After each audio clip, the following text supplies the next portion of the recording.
Hello, how are we doing today? Let me let me balance the audios first. Hello. Thank you for the reading, by the way. Um my drink of choice for today is Earl Grey tea, but it's way too hot for me to drink right now. So usually what I do is before I start streaming or before I start talking, I would drink a sip of tea first, but it's way too hot, so it kind of burned my tongue.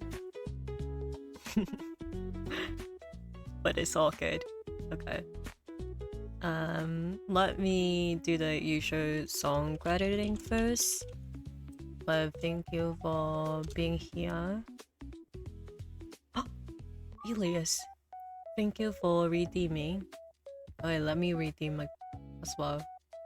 My daily amethyst. Thank you, thank you. Sorry.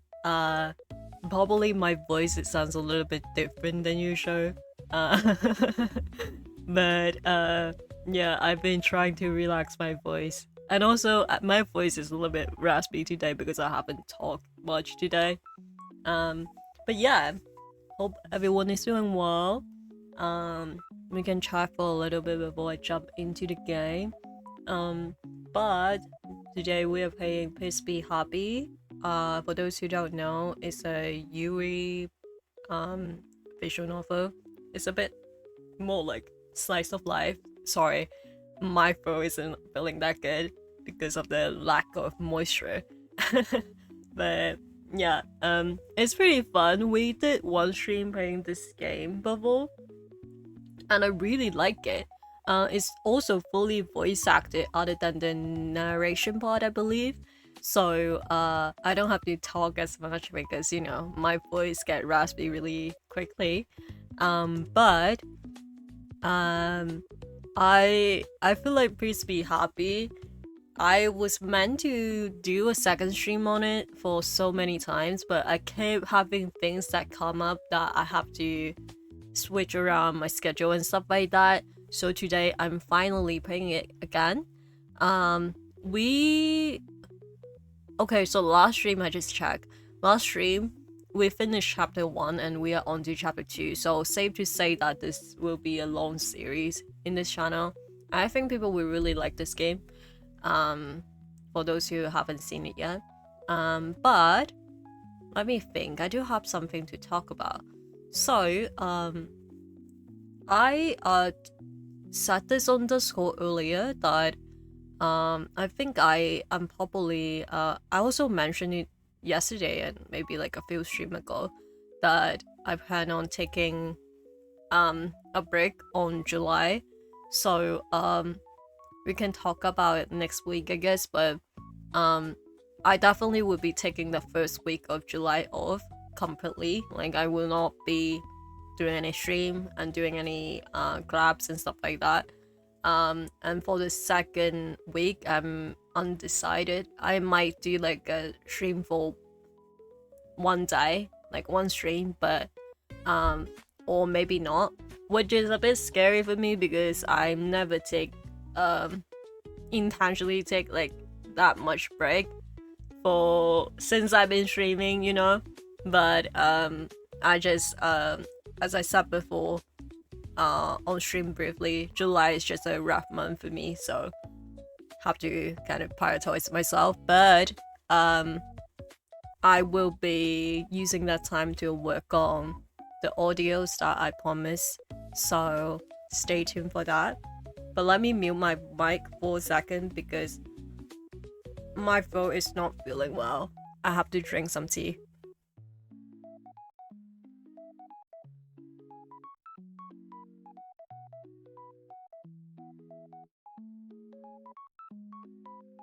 Okay, I think I'm all good now. But the game Please Be Happy, they have two love interests, and I kind of already make up my mind who am I going with.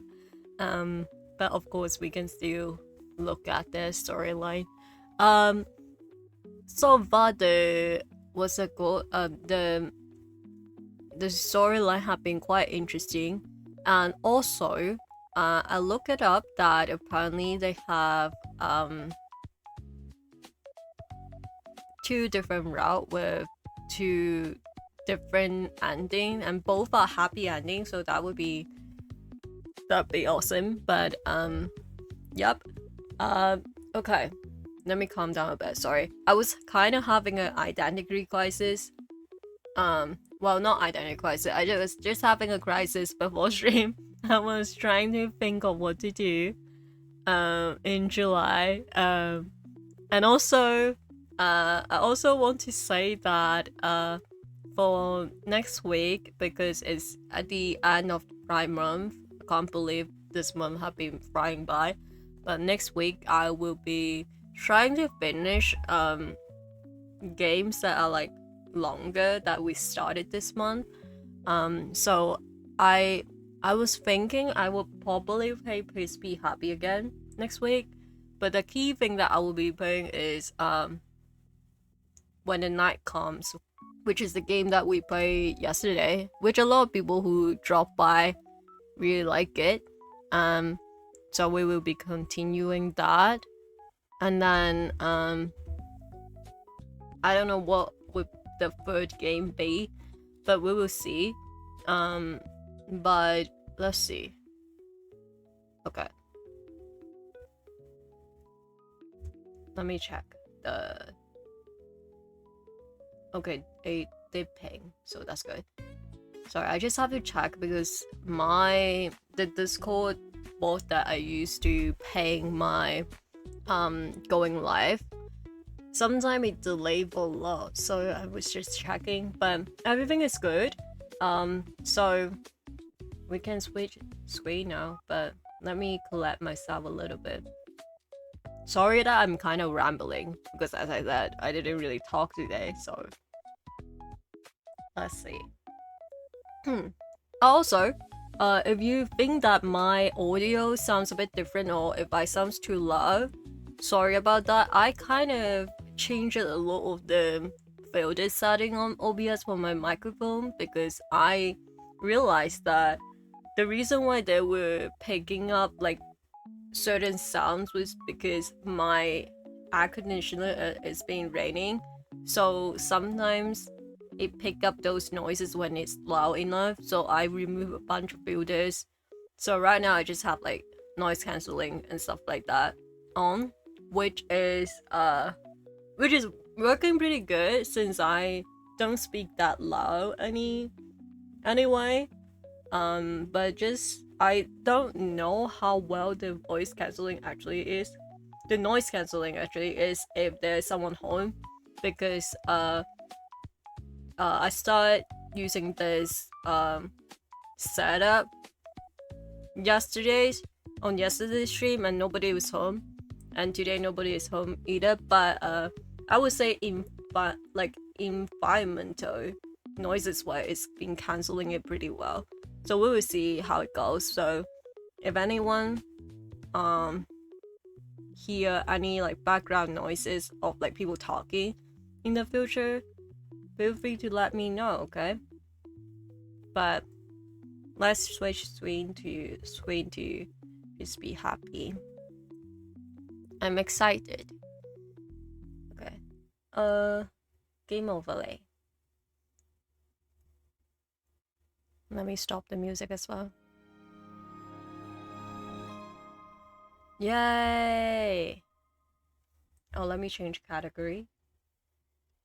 Please be happy.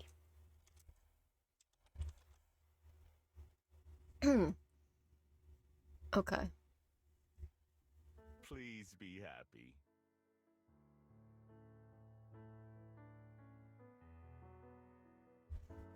Okay. Do you have the compressor turned on in OBS? Currently no, but I used to have it, which I probably should add it, but it just, you know, I was just like, it's whatever. I just speak further away from the mic usually, so it should be fine. Well, yesterday I was speaking really low for some reason. But yeah, we'll see. Filter out my background noise, actually, really. Yeah, I did have like compressors, and I have like a bunch of like gain. What else do I have before? Wait, let me check the filter. So before I have like all the like limiter, compressors, expanding, stuff like that. I have a bunch of stuff on. For a while, it works pretty good, but I think it's just because the environmental change that it kind of stopped picking up a lot of sounds, even like however I try to tune it out. So right now I'm just using the noise cancelling on OBS, and then I have the noise cancelling function on my mic on. It works pretty well because I tested out the filters I had before and just the setup I'm using right now, and it does pick up some sounds, but they're not like as intense, because sometimes I noticed that one of the streams that I did recently, the sound was so intense to like that it was bothering me when I was watching back and forth. There were like air conditioning sound, and also I think it was like raindrops on my window or something, and it was really loud. But right now the only thing I think people can hear is when I talk further away from the mic, they can hear me still, or if I close the door on in my room.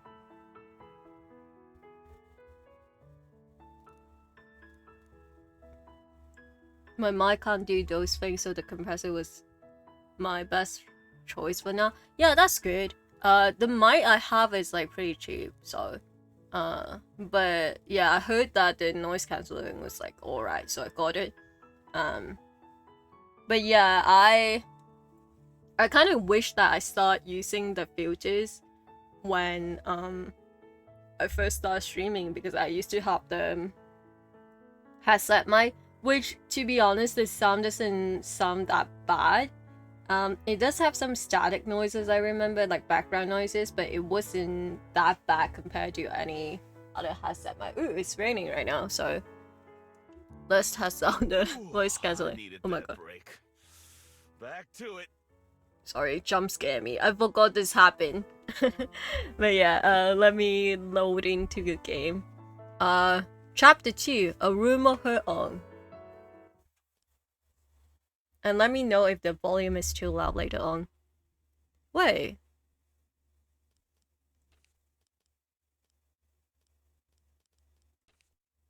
Should I reload here instead? Okay, yeah. Okay, let's read this. For the second day in a row, I wake up in a soft bed. My bed. It's early. The library downstairs is silent. No one else is here aside from Juliet. I didn't even transform before falling asleep last night. Just passed out like this, with human arms and legs. No wonder I'm sore. After I agreed to Juliet's offer, the rest of the day passed by quickly. Aspen and Juliet showed me around the house part of the library, and Juliet made dinner for the three of us. Aw, cute. It doesn't have any music right now, by the way, so no worries. Aspen didn't leave until the evening. I decided to go to bed early after the whirlwind of emotions I went through yesterday. I was exhausted and fell asleep as soon as my head hit the pillow. Ew, not my throat. Not having to be on alert the moment I open my eyes is a nice change. I can toss and turn and even doze a little bit longer. Yay! By the way, yeah, the music of this game is so good. This is us, by the way. We're a Fox Girl. I get as much rest as my body will let me. Once I had my fill of being lazy, I finally crawled out of bed, Oh, our room is so cute. Okay, time to get up. Yay! How's the volume? Do I have to boost it up a little bit? Miho, it's us. Okay, time to get up.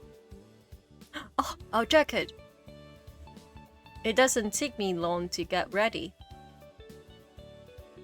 I tiptoe to the door out of habit, so carefully that only someone with super keen hearing would be able to hear me, but then I remember. Oh yeah, I don't need to sneak around while I'm here. I can boost up the volume a little bit, I think. Mainly is the... I think mainly is the voices. That is a bit quiet. Let me check. Let me just put it on high for everyone. Yeah, Tommy, you can be loud. It's fine. And then I would just manually make it quieter on OBS if it is too loud. Okay.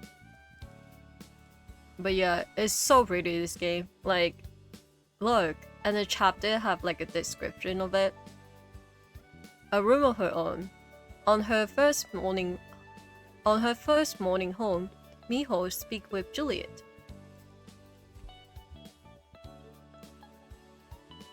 Okay. No.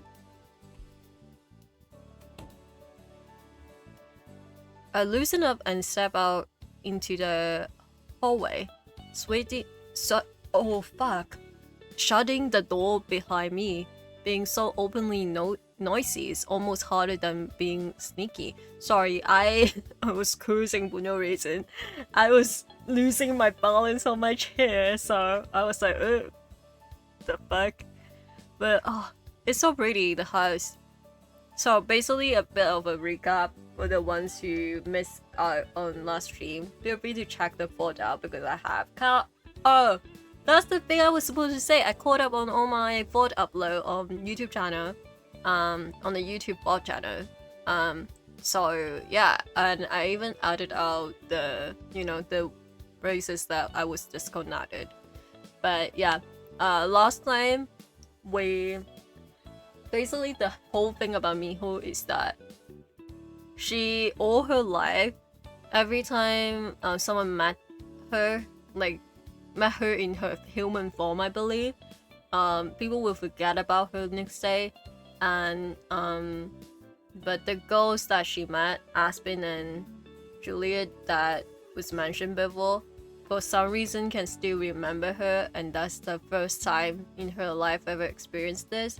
And she kind of had a big identity crisis, and she was very scared of what's happening, especially since she actually was originally from Korea, and she broke into the country to New Zealand illegally because she basically just like snuck into the plane, and she ran from the border control person when she was supposed to, you know, gave them her passport, but she doesn't have a passport. So she basically is here illegally. So that was fun. That was a fun scene, and she was stealing food and stuff like that. But I guess she have to change her way now, and people remember who she is. But let's see what will happen.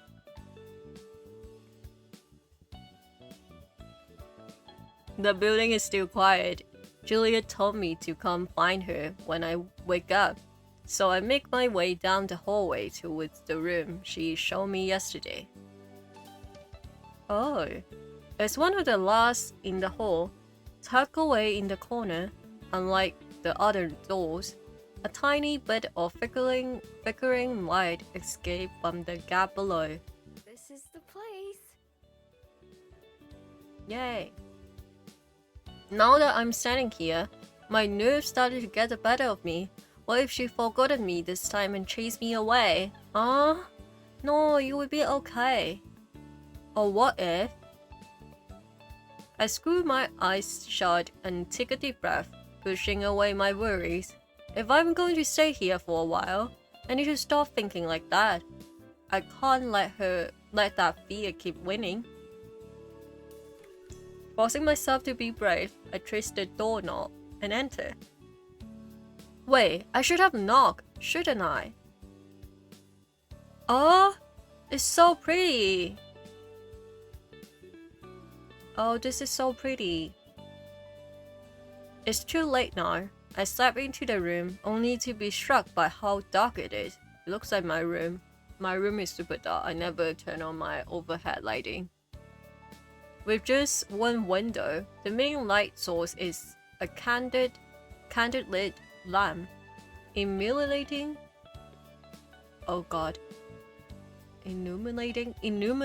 the white curved figure sitting at her desk. Just like the library downstairs, there are rows and rows of books covering the shelves around the room. Juliet looks up to greet me, a gentle smile written on her face. Oh, good morning, Miho. Did you sleep well? Okay. Sorry, let me check something. Maybe I can. Okay. Let me make the music a little bit quieter so I can boost up the volume on OBS. Julia looks up to greet me, a gentle smile written on her face. She remembered me. I hide my relief. I think. I sure did. I think that might have been the best sleep I ever had. Sorry, I need to move my keyboard around. Let me drink some tea.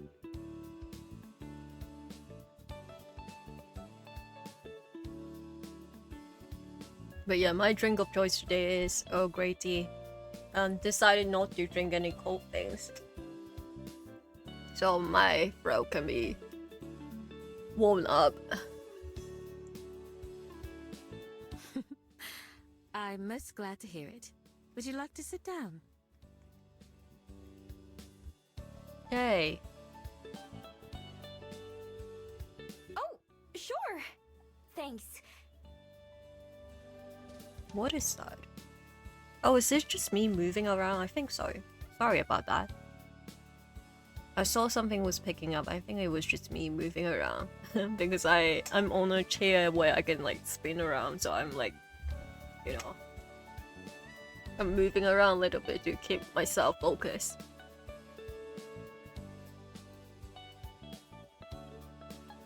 There's only one other seat, so I awkwardly sit down across from her. It feels a little bit like an interrogation. Would you like some tea? I would love some tea. I never had tea. Oh, so I don't know if I like it or not. I think I should accept her offer out of politeness, no? Sure. She never had tea before.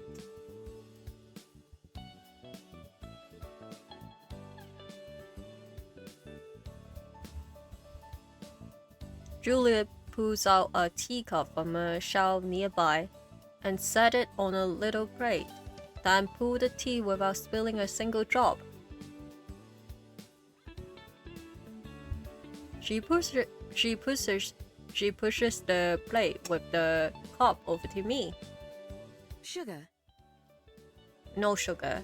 How do you guys like your tea? Do you put anything on it? I know some people like to put like sugar and like milk into their tea, and I never done that. I don't really understand.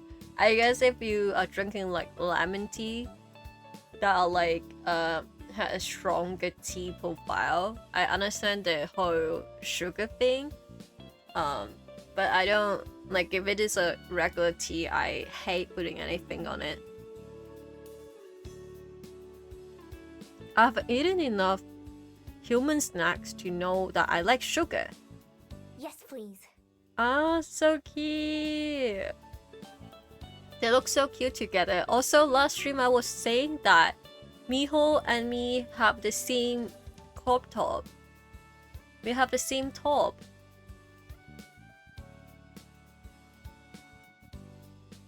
Juliet offered me a small pot full of little white cubes. Without hesitating, I take 2 and toss them in my mouth. They are kind of crunchy at first, but quickly fall apart. Oh, she didn't know. She thought that you just eat this sugar straight up. That's kind of cute. Oh, that is so cute. She just thought that it was a little snack, you know? It does, well, to be unfair, by the way that she's describing it, I will guess it's like a cube of sugar. So that just looks kind of like snacks. Like, if I didn't know anything about humans, I would also just eat it. Because, you know, maybe it's like some kind of sweet. Or if she have seen like Turkish delight before, don't they like shape like a cube? I would think that is a snack as well. Julia frowned, just a little, enough that a human probably wouldn't notice. Did I do something wrong? No, it's okay. Wait, I know. Oh, thank you. Oh, she's so polite. That got her to smile, so I'm pretty sure I did the right thing. Wait, guys, I love that. We'll have breakfast in a little while. Aspen usually comes by to help open the library, and then we eat together. Oh, so they are like really good friends. Interesting. So, by the way, Juliet works in the library. The house we are living in is actually attached to the library. So, I guess she might have even owned the library. I'm not really sure. We don't know yet. But Aspen works in a coffee shop, which is a really nice coffee shop. It looks really nice. That sounds nice. Does she help out because of the sunlight? My, that's astute of you. You're correct. Although I'm able to tolerate a bit of sun, I do prefer the dark. Cute. I wasn't sure if you knew I was a vampire or not. What? What do you... Wait. Okay. Okay, guys. Let me process this. So, this is new knowledge for me. For the last part, when we were playing this game, Miho was being followed by a bat. By a bat. And the bat was like following her, and she was confused, like why did this bat like following her and stuff like that. And Juliet was like basically what's it called? She kind of was like, yeah, I knew where you live because a friend told me. And I was like, oh, the bat is like a friend or whatever. So I guess now that we know she is a vampire, she can turn into a bat, I guess. I figured it out just now. That explains how you were able to hear me and find my den, huh? Oh, that's cute. Oh, guys, I love vampire. I already on yesterday's stream, I was expressing my love for vampire. Ooh, ad break. Okay, let me take a break. Can't believe that happened. When things are going on. Let me drink some tea then.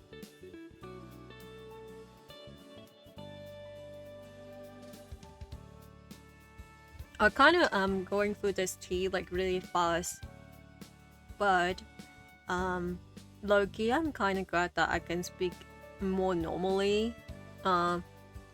Actually, I don't even know, can people tell? Like, I know that if people talk to me in real life, or if they, what's it called? If they talk to me on the phone, they probably can tell, but there were a few times where my voice was significantly more relaxed than usual. but when I watch back and forth, it doesn't sound that different. But yeah, I do try to relax my voice when I'm streaming, but unfortunately a lot of times I'm too nervous to relax my voice. So if sometimes it suddenly sounds different, usually it's not like I'm sick or whatever. It's just that I will somehow be able to relax my voice because I mentioned this before. I used to like do a lot of public speaking, so I will hide in my voice a little bit. So I just got used to it. But welcome back, Lives. Welcome back. But as I was saying before, I was rudely interrupted by the chat. I love Vampire. On yesterday's stream when we were playing When the Night Comes, because that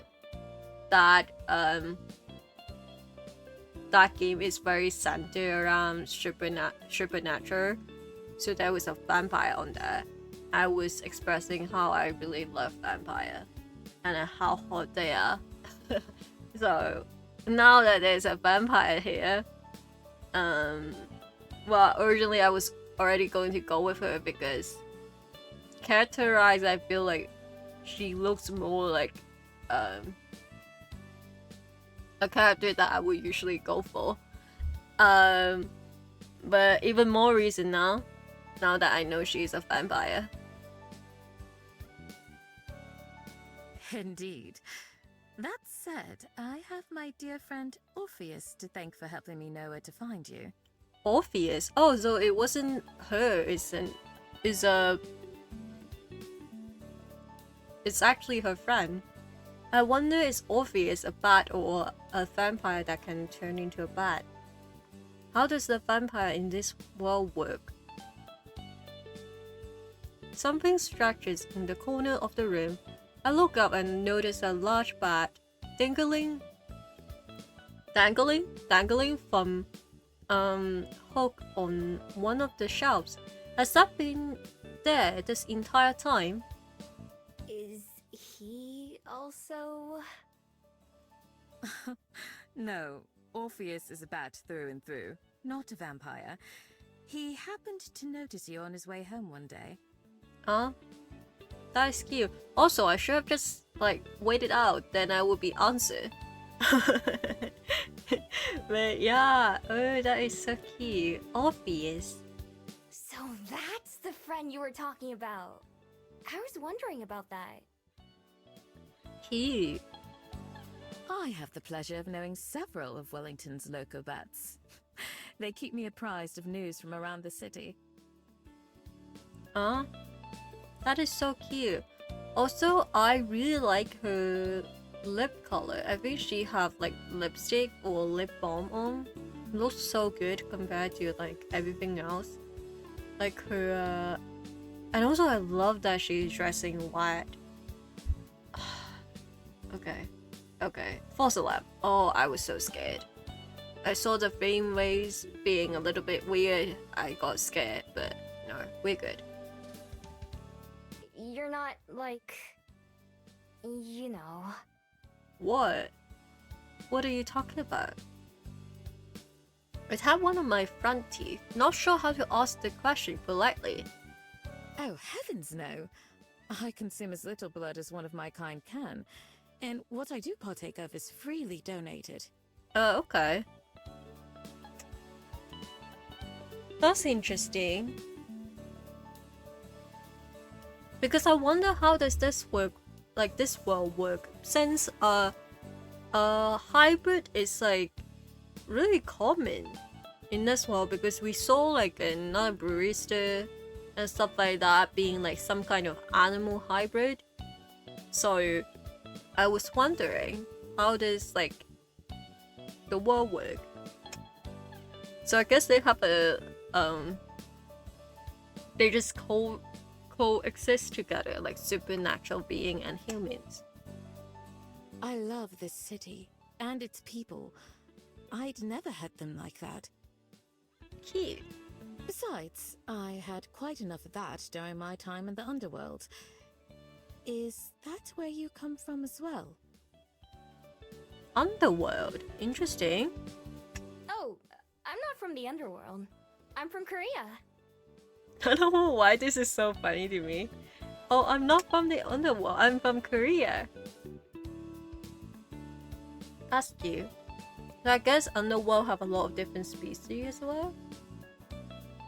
I've heard lots about it, though. I'm one of the only fabled I know of who doesn't come from there. Okay.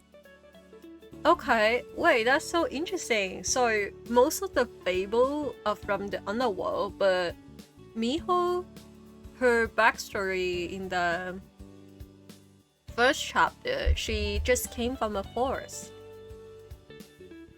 For a long time, I didn't even know that other fabled existed. Me when I used to live in the forest, I didn't know that there was elves that was outside. Indeed.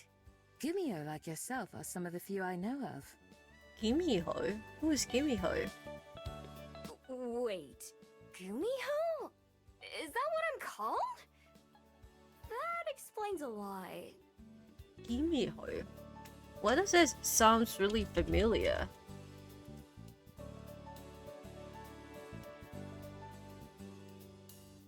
Let's look. Oh, it's a nine-tailed fox. Oh, that's what it. Oh, I didn't know that's how it's spelled. Like, okay, because I know. I have heard of it before. Interesting. So, okay.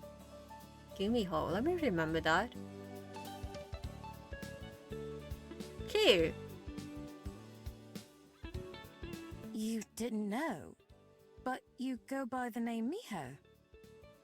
Just because I like the sound, I thought it was more like a nickname. That's cute.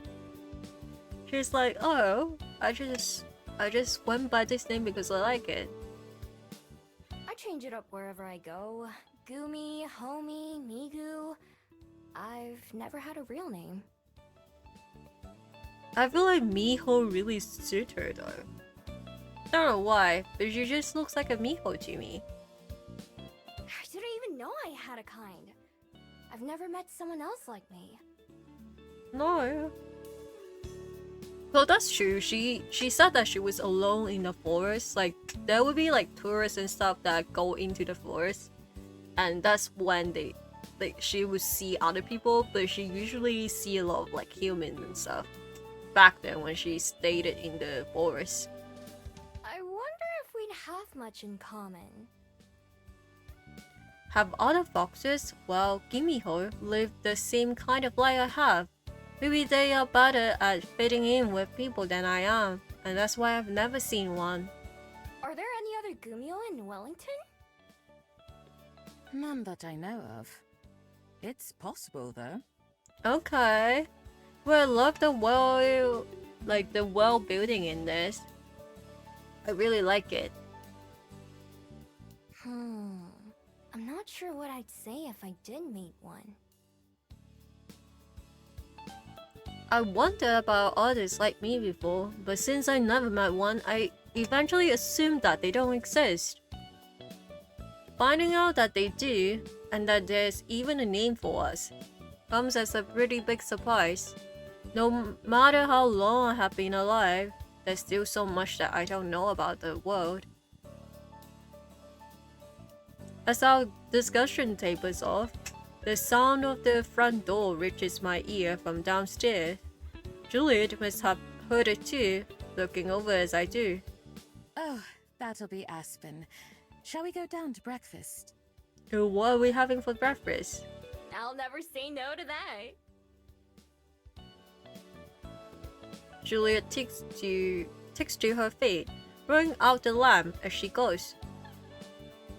Obvious the bat leaves the study when we do, though he flies off in a different direction. I guess he won't be joining us for the meal. So cute. I really like how the way that the game looks. I have to be careful not to spill my cup of tea as we walk down the stairs.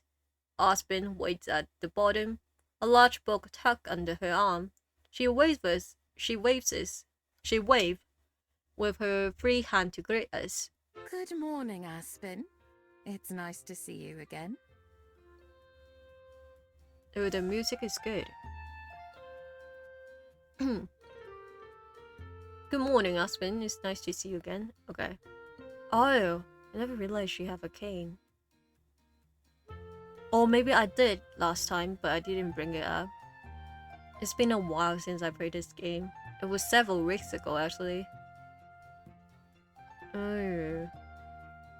I'm like relearning everything. That is so pretty. They look so good. Good morning, Juliet. Yay! And you too, Miho. I must admit, I was a little worried you might run off during the night. Well, she definitely thought about that. I may have thought about it a little. Yup. After I went to bed, though, I was out like a light.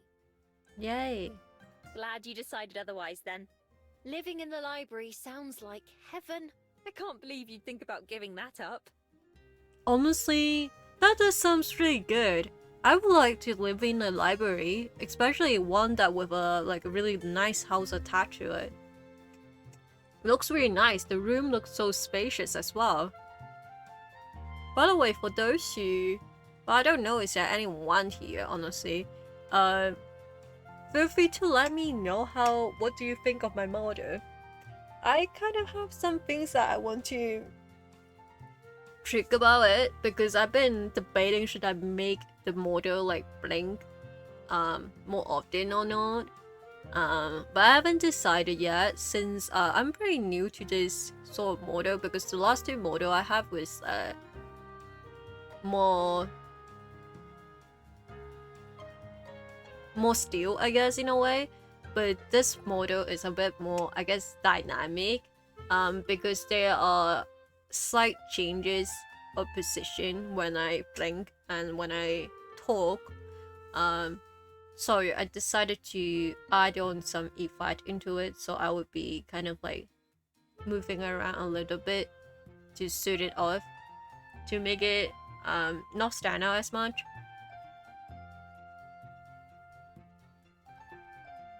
So yeah, let me know.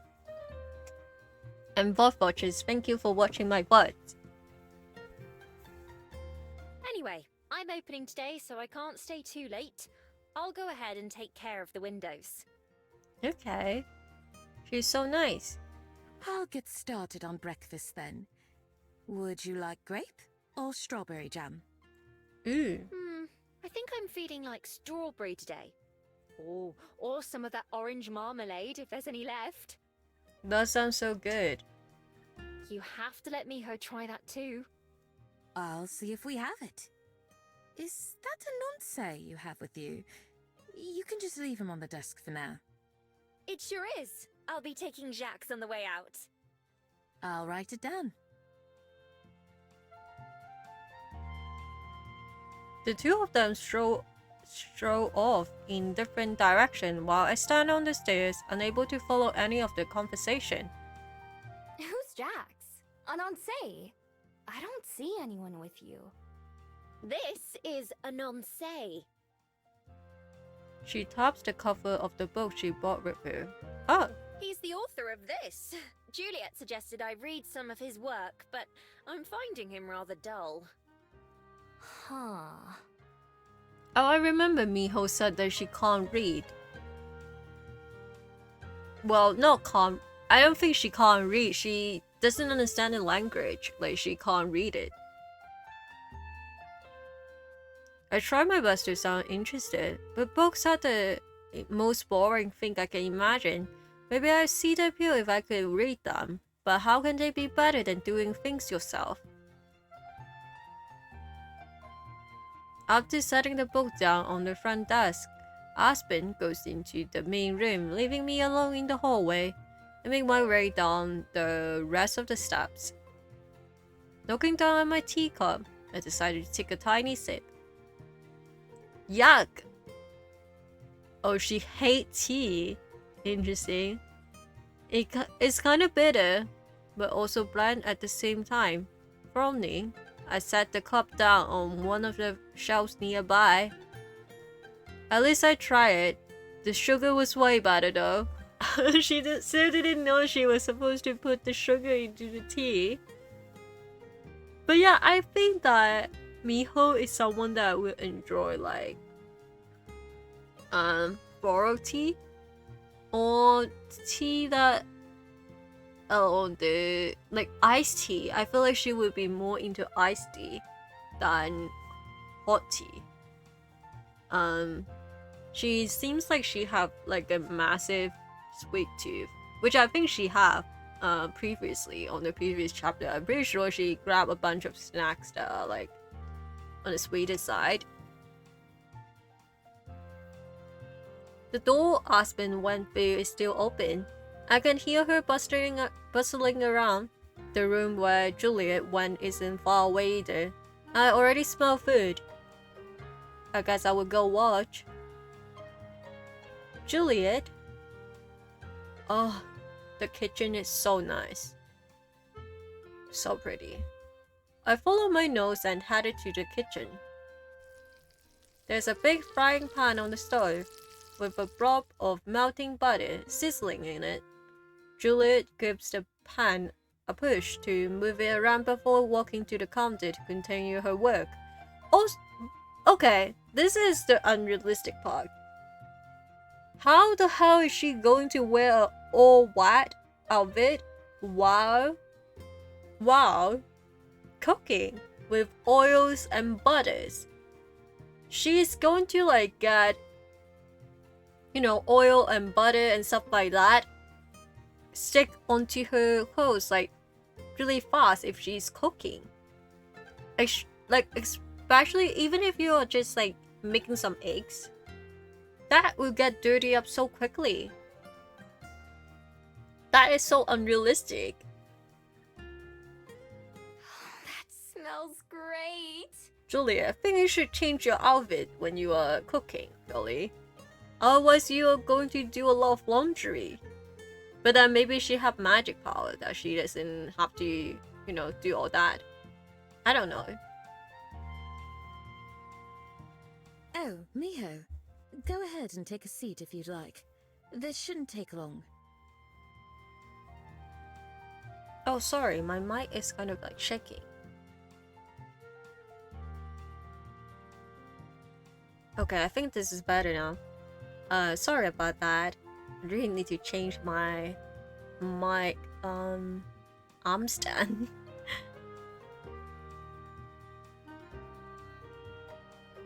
I do what she suggests and sit down at the dining table in the same spot as yesterday. Lovely smells swirl around the room as she opens the jar and that. How do you tell? Wait, am I having an ESL moment? Oh, okay. It is a ESL moment, sorry. That's dining table. Dining table is like with the ing. I was like, how am I going to tell? When am I going to say it's a completely different word? Jules, calm down. I do what she suggests and sit down at the dinner table in the same spot as yesterday. Lovely smells swirl around about the room as she opened the jar and that. What you making? Fried eggs and toast with some fresh fruit. It's what we usually have. Is that all right with you? Do they live together? Or is it just like a... Do they live together? Like, that's kind of cute. Or maybe, like, she just comes around for breakfast. So, she can work in the library to help Julia out, like Aspen. But that sounds so good. My favorite food is actually eggs. I love eggs prepared in any way. Actually, right before stream, I boil an egg to eat it. Because I was like, oh, I'm craving some eggs. So I would just boil an egg. better than alright. I'm almost drooling just thinking about it. Yay. I hope that it lives up to expectations then. Yay! I watch as she quickly butters a few slices of bread and then toss them into another pan on the stove. While it cooks, she takes an apple from a nearby bowl of fruit and cuts out the core before swiftly chopping it into perfectly even pieces. Sure did that fast. She's experienced with it. Practice makes perfect, as they say, and I've had quite a lot of practice. After moving the apple slices onto a plate, she takes an orange and starts to do the same thing. The bats enjoy fruit as well, so I tend to keep a lot of it around the house. Fruit bat. Okay, wait. Sorry, let me change something up.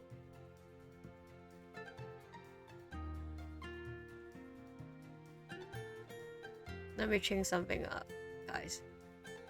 Wait for me. Okay. I think this is better. Okay. That's cute. Also, she have really long eyelashes, I just realized. If there are any items you'd like me to keep around the house for you, do let me know. Oh, that is so sweet. Something tells me that snacks from the convenience store are what she has in mind. I'll tell you if I think of anything. Julia finished the fruit before dropping the eggs into the pan with butter, where they start to sizzle too. Finally, she sliced the toast out and onto a plate. Right as the eggs finish cooking and Juliet sets the table for the three of us, Aspen daintily stepped into the room. Sorry, let me move my mic down a little bit because it's rocking me.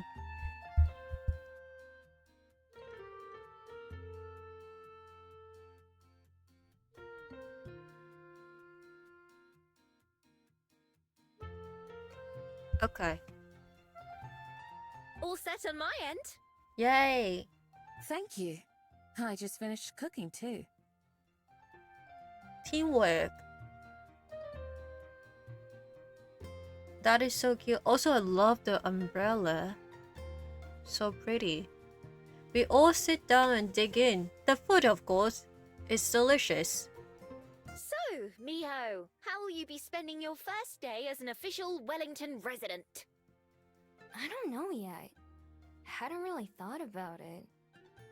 Now that you mention it, I'll have a lot more free time now, huh? Ooh, I wonder, is it the thing that we tried before in chapter 1 where we can choose where to go?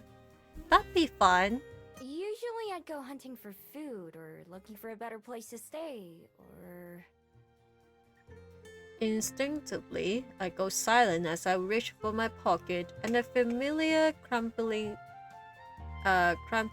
paper. Or... If it's something you don't want to share, don't feel that you must. Right, that too. I hesitate. I'm not sure I ever told anyone about what I'm searching for, or at least not this specific. I've heard a lot of first time lately, though. What's one more? Besides, maybe the two of them can help. No, it's okay. I've been looking for someone.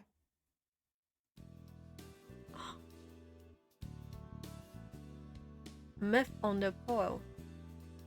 I wipe my hands first, making sure they don't have any crumbs or grease on them. Then I carefully slide the thin scroll from my pocket. I always keep it in the deepest part, where it won't get wet or damaged. Oh, I like the sound effect of it. With great care, I gently unroll it, letting the two women see the ink marking brush onto the scroll. The edges was are fuzzy with age by now, but the text is still legible, I think anyway. They gave me this a long time ago. I don't know what it says. Is that Korean? Maybe Chinese? I'm not able to read either one, unfortunately. Okay, wait, so I just thought of something. So the person that okay, usually if someone say that, I would be, oh my god, they're so like, how can you not tell the difference? But I suddenly thought about something, because when we were in the beginning of the game, we saw a scene where Miho as a fox met this person, and that person was wearing very like ancient clothing, like ancient Korean clothing. I don't know the term for it, I'm sorry, but it was and back then Korea, they still uses like Chinese characters for the text, because the Korean we see nowadays haven't been invented yet. So technically she's right, like, because the word just looks like regular Chinese text. They remind me of older Chinese characters, but I can't be certain myself.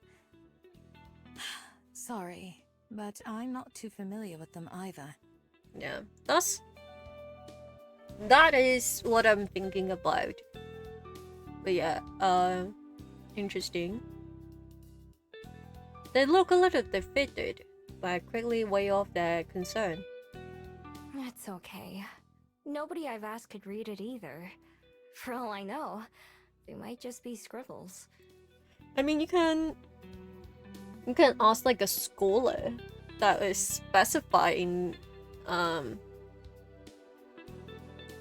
ancient Korean or ancient Chinese history to see can they read it, because there are some people who study that. Well, I can't read it because even though I'm fluent in Cantonese and Mandarin, but because the word itself doesn't look the same anymore from the Chinese we know nowadays, so I wouldn't be able to read it either. But I do know that there are some people who study it. I thought that maybe if I knew what it said, it would help me find them. Who exactly are they, if I may ask? Do we even know their name, by the way? I don't think so, right? They're a traveler. I learned that word just to be able to describe them. Also, I guess like maybe Miho, because this person is very important for them. They were really nice to her. But she never considered that person might not be even alive anymore, because when we were seeing that person, they looked like a regular human. So there have been so much time that have been passed that logically this person is not alive anymore. But we will see, maybe there's a portrait or something. They were the first human I ever met, and they told me stories about the rest of the world. And you've been searching for them ever since then? Yup. For as long as I can remember. I met them back in Korea, when I was a fox. Oh. Okay. So I guess, yeah, back then she still doesn't have her power yet. Oh, outbreak. Let me check something then.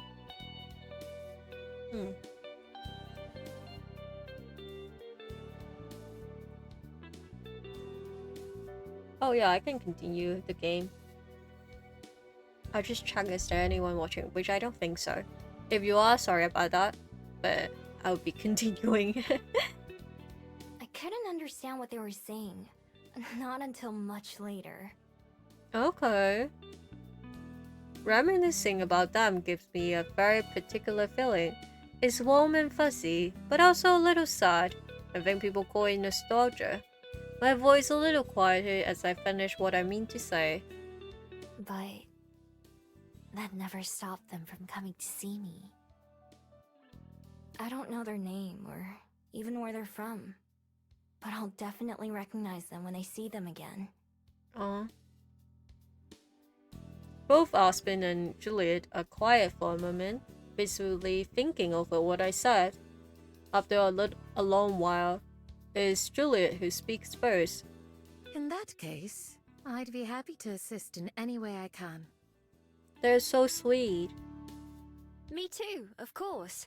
Speaking of which, I may have found something useful to you.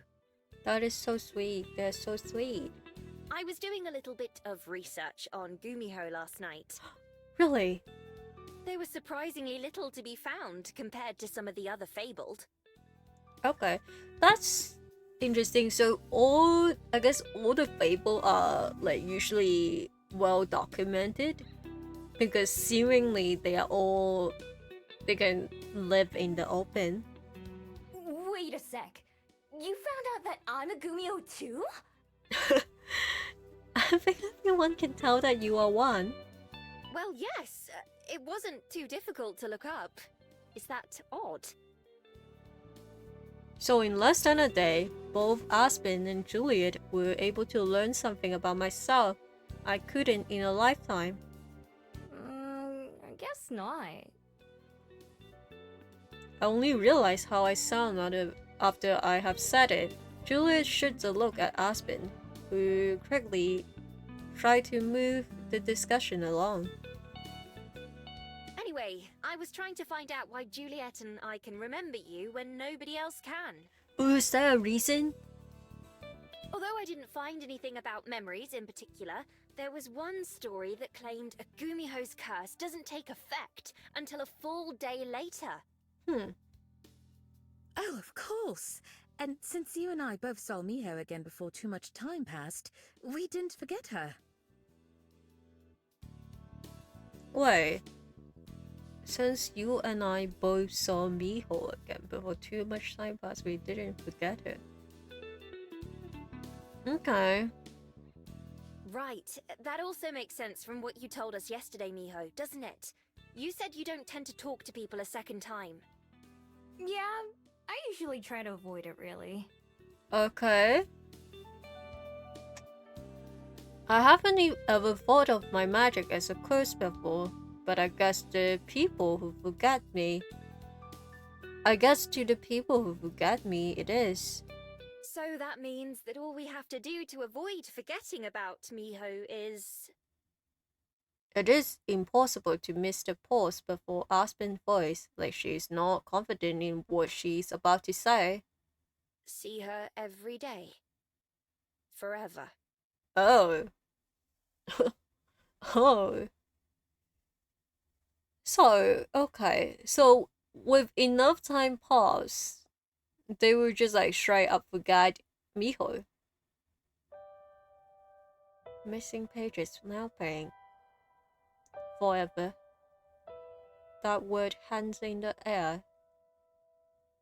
Aspen say it cheerfully, but even I can recognize just how impossible that is. At some point, even those two will forget me, won't they? Why even try that? Why bother if I know it would just hurt in the end? On cue, those kind of doubts start to swell in my heart like always. It's so tempting to just stop caring and give up on others.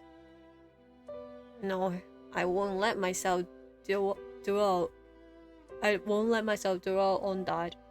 Not on my first day living here. Who knows? Even if it is a long time from now, maybe this thought will go away for good. Julia clears her throat before the silence goes on for too long. Now let me save.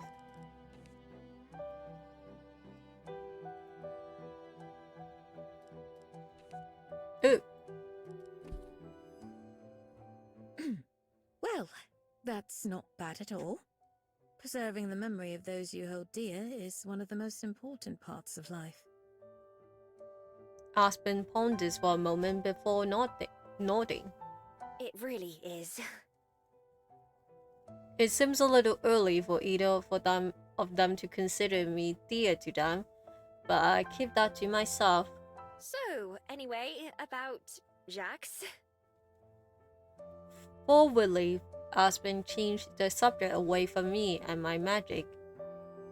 As Juliet and Aspen chat between themselves, the conversation drifts onto things I don't know about, and people and places I don't recognize. It's all probably related to books. I smile and laugh when they do, but I'm not really paying attention or looking, listening to the two of them. They may as well be speaking a different language. The more I observe, the more it seems I will have to learn. Not just about normal people and human life, but about myself as well, and even the world.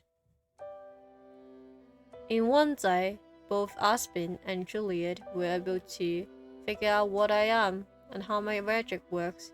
I've had a long time to do that, and still had no idea.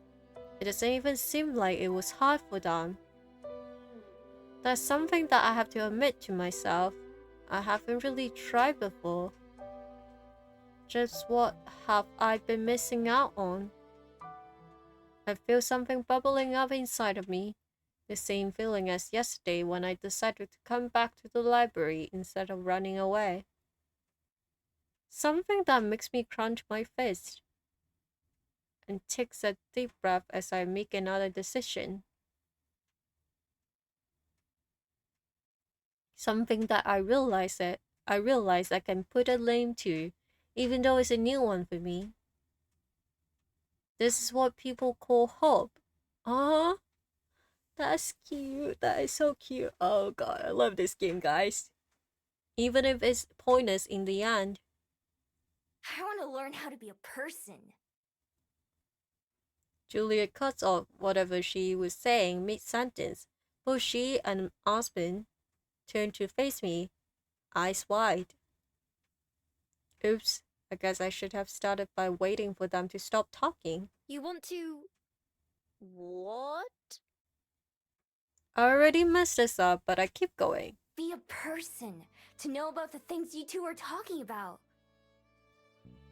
Kid, a new chapter. All the stuff that you give me a weird look for when I don't know. I want to learn about it. That is so cute. I'd say that you're already well on your way. That is so cute. Her expression becomes quite serious as she continues. I'm a little glad she sees as much weight behind this as I feel about it. Miho, there are some things that you can't rush or change overnight. This is definitely one of them. That said, starting can be the hardest part.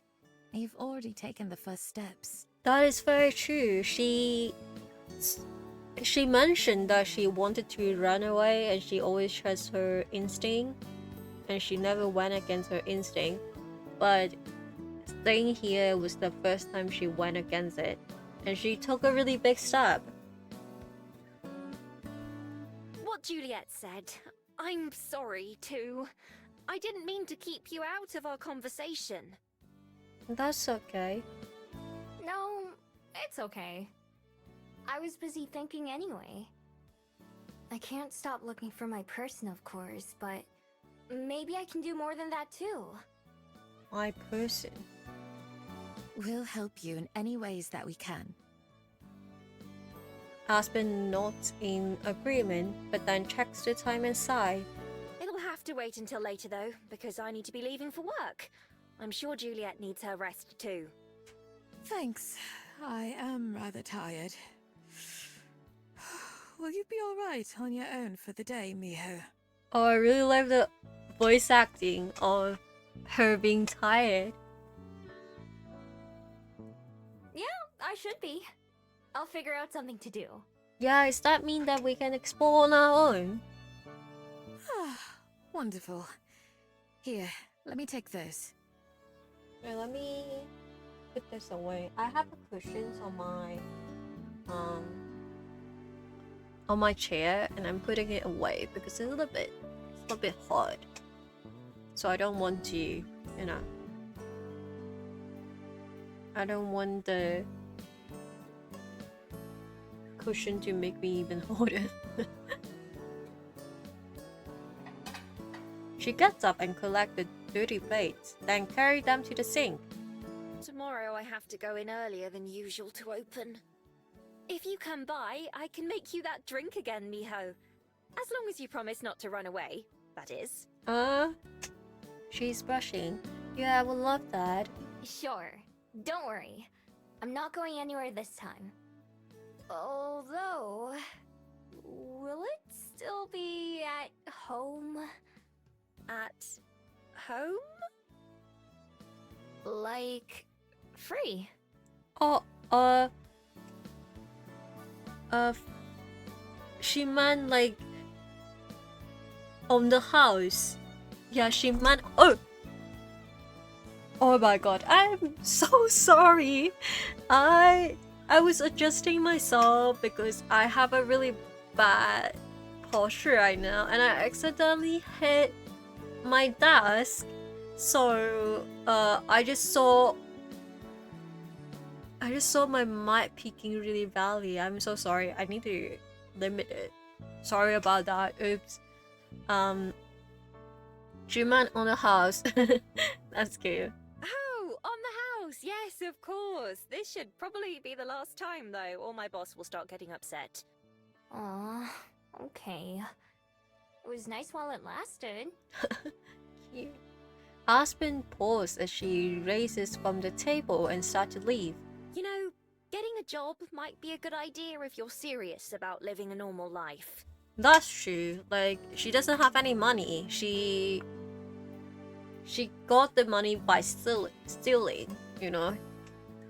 It's hardly the most fun, but then you could buy as many fairy kiss chillers as you want. A job? Sounds like a pain. Me whenever someone tell me to get a job. Please don't make me get a job.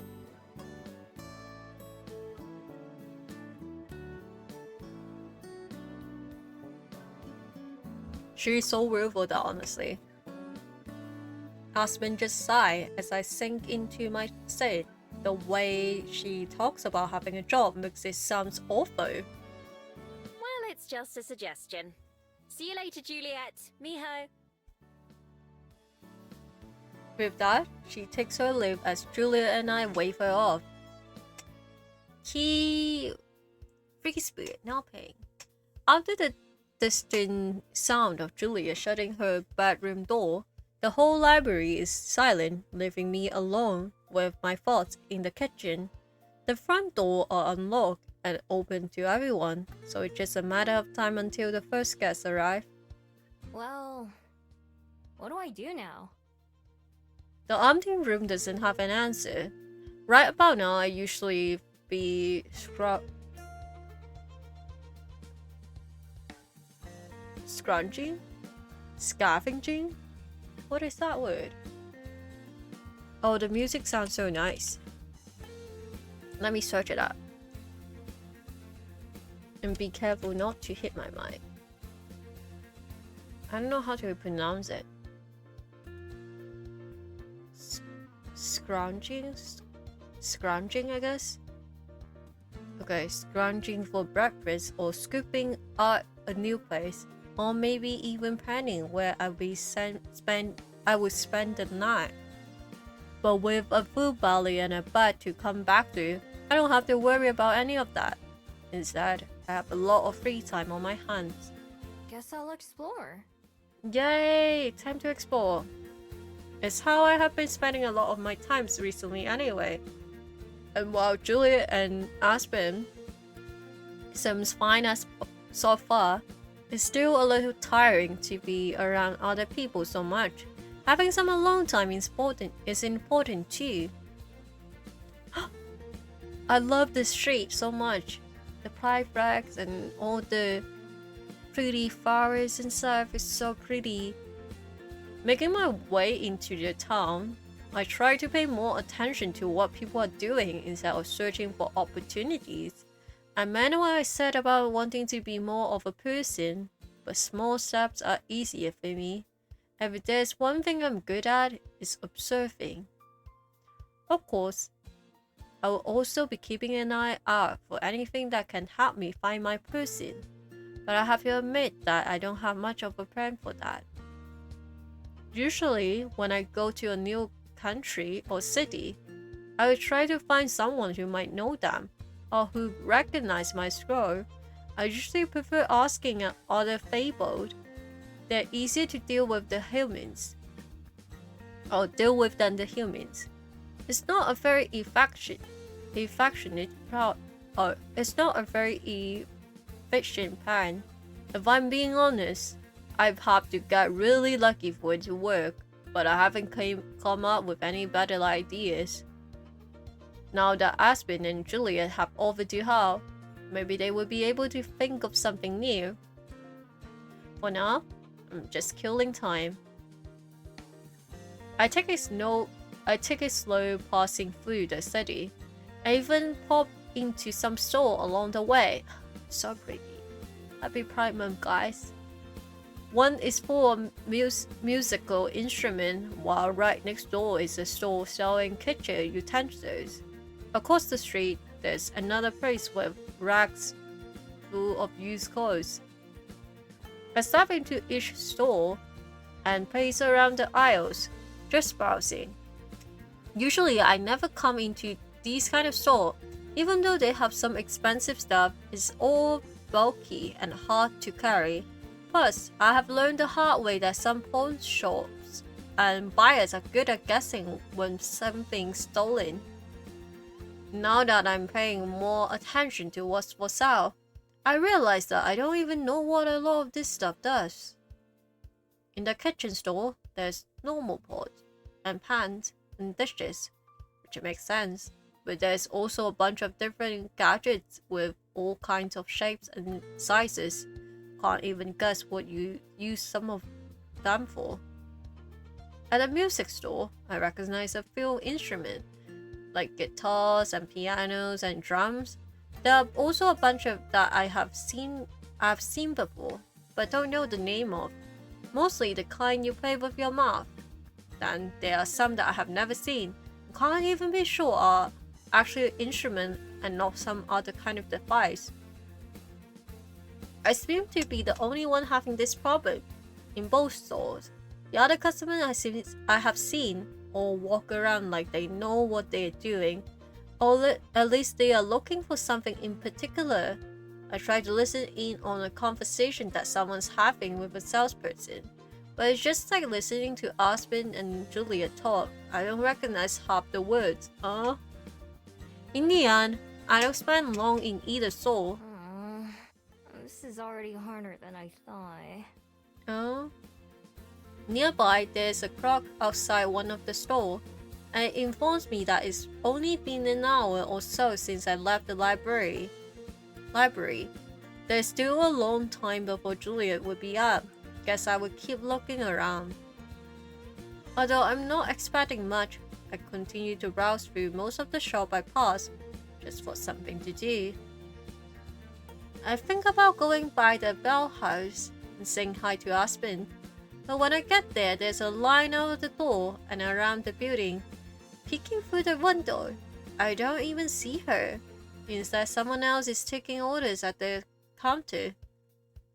I don't feel like waiting, so I keep walking inside. I end up walking for as long as I can stand it, past the skyboard and beach, past Mountain Victoria, back towards town yet again. When it eventually gets too boring even for me, I head back to the library. It's much busier now than when I left it. There's a pile of books on the desk that people have brought back, and the checkout sheet is half full. Some of the chairs are occupied, and at least a dozen people are browsing the shelf. None of them pay me any mind, even when I grab a snack from the kitchen and then head up to my room. In there, I do the only thing there's to do: drop onto my bed and look up at the ceilings. Don't get me wrong, I'm glad to have a bed to do that in, but it doesn't have much right now. Also, I really like our room. It's so pretty. I feel like it have a lot of potentials. So I can be bored outside or bored inside. In my normal life, I'm usually too busy to be bored. Having time to rest and relax can be a luxury. Now I've got more time than I know what to do with. I haven't even realized this would be a problem. Guess all I can do is wait for Juliet. Hopefully, she will have some ideas. I get the feeling she could give advice on anything. May as well get comfy. Take a nap, Miho. You can take a nap. Yawning, I get under the covers and then transfer into a fox.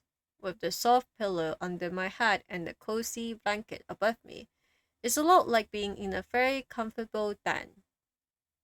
Cute. And after all the walking I did, a nap that sounds pretty nice.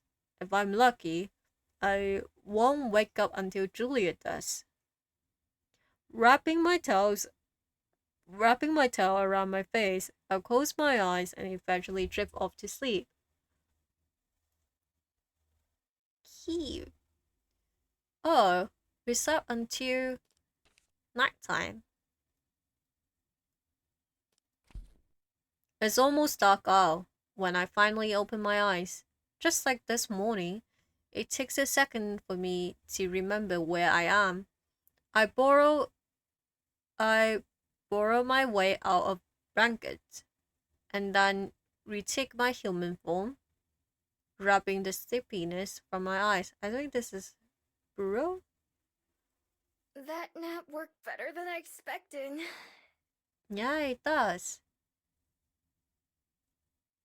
Hopefully Juliet will be awake by now.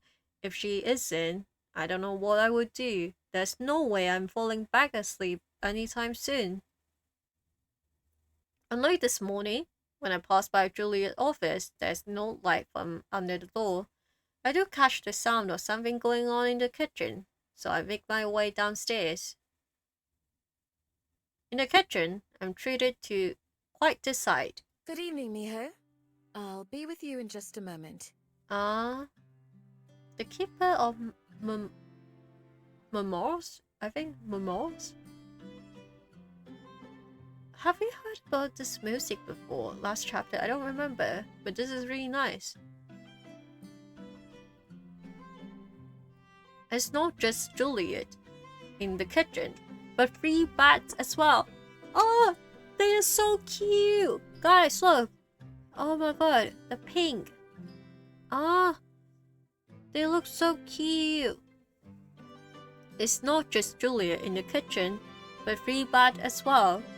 One clings to the back of the chair I've been sitting in this morning, another one on top of the fridge. The third one is perched on Juliet's shoulder. I think it's the same one I saw in her office. So obvious is the best friend, I guess. Juliet's holding a small bat and handing out the content to the different bats. On closer inspection, I realized that they are bugs. All the bats devour them greedily, including the one nibbling by Juliet's ear. She doesn't seem to be too bothered, and hands each another treat. All right, here are the last ones. Cute.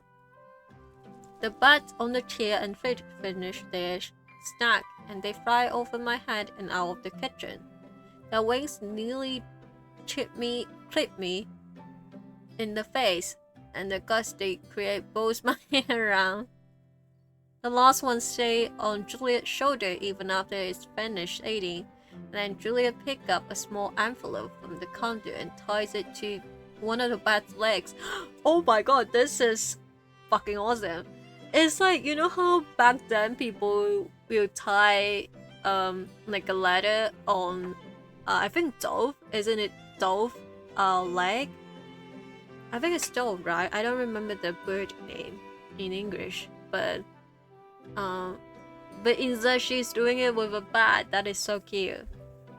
Thank you, Orpheus. We'll see you soon. Orpheus is such a good boy, I think. I think Orpheus is a boy, right? Doesn't matter. Obvious is so cute. Also, I fucking love the name Obvious for a bat. That is so cute. Launching itself off of Juliet's shoulder, Obvious takes fright and exit through one of the library windows. Yep, even though he was much bigger than the other bat, doesn't look like Juliet was faced by being used as a launch pad. My apologies, Miho. You caught me just at dinner time for the bats. It's okay. I just woke up. Oh? I take it you had a busy day then? Well, not really. Just walked around for a while and then took a nap because didn't know what else to do. I see. I'm sorry to have left you on your own all day. No, it's okay. You need to get some rest during daytime. I should have made sure you were taken care of before I went to sleep. She sure does apologize a lot. Is that what it means to be polite? It makes me kinda uncomfortable. It's not like she did anything wrong. What are some of your hobbies? There are all manner of things tucked away in this room. All that throughout the library. Her hobby is stealing. I feel like that's the only thing I can think of. That's all we did. Hobbies? I don't think I know that word. She doesn't even know what hobby is. Oh god. Something you do for fun, just because you enjoy it. Oh, I don't really have anything like that. Although she raised her eyebrows, Juliet just nodded. I'm guessing that wasn't an answer she was expecting. I think I understand.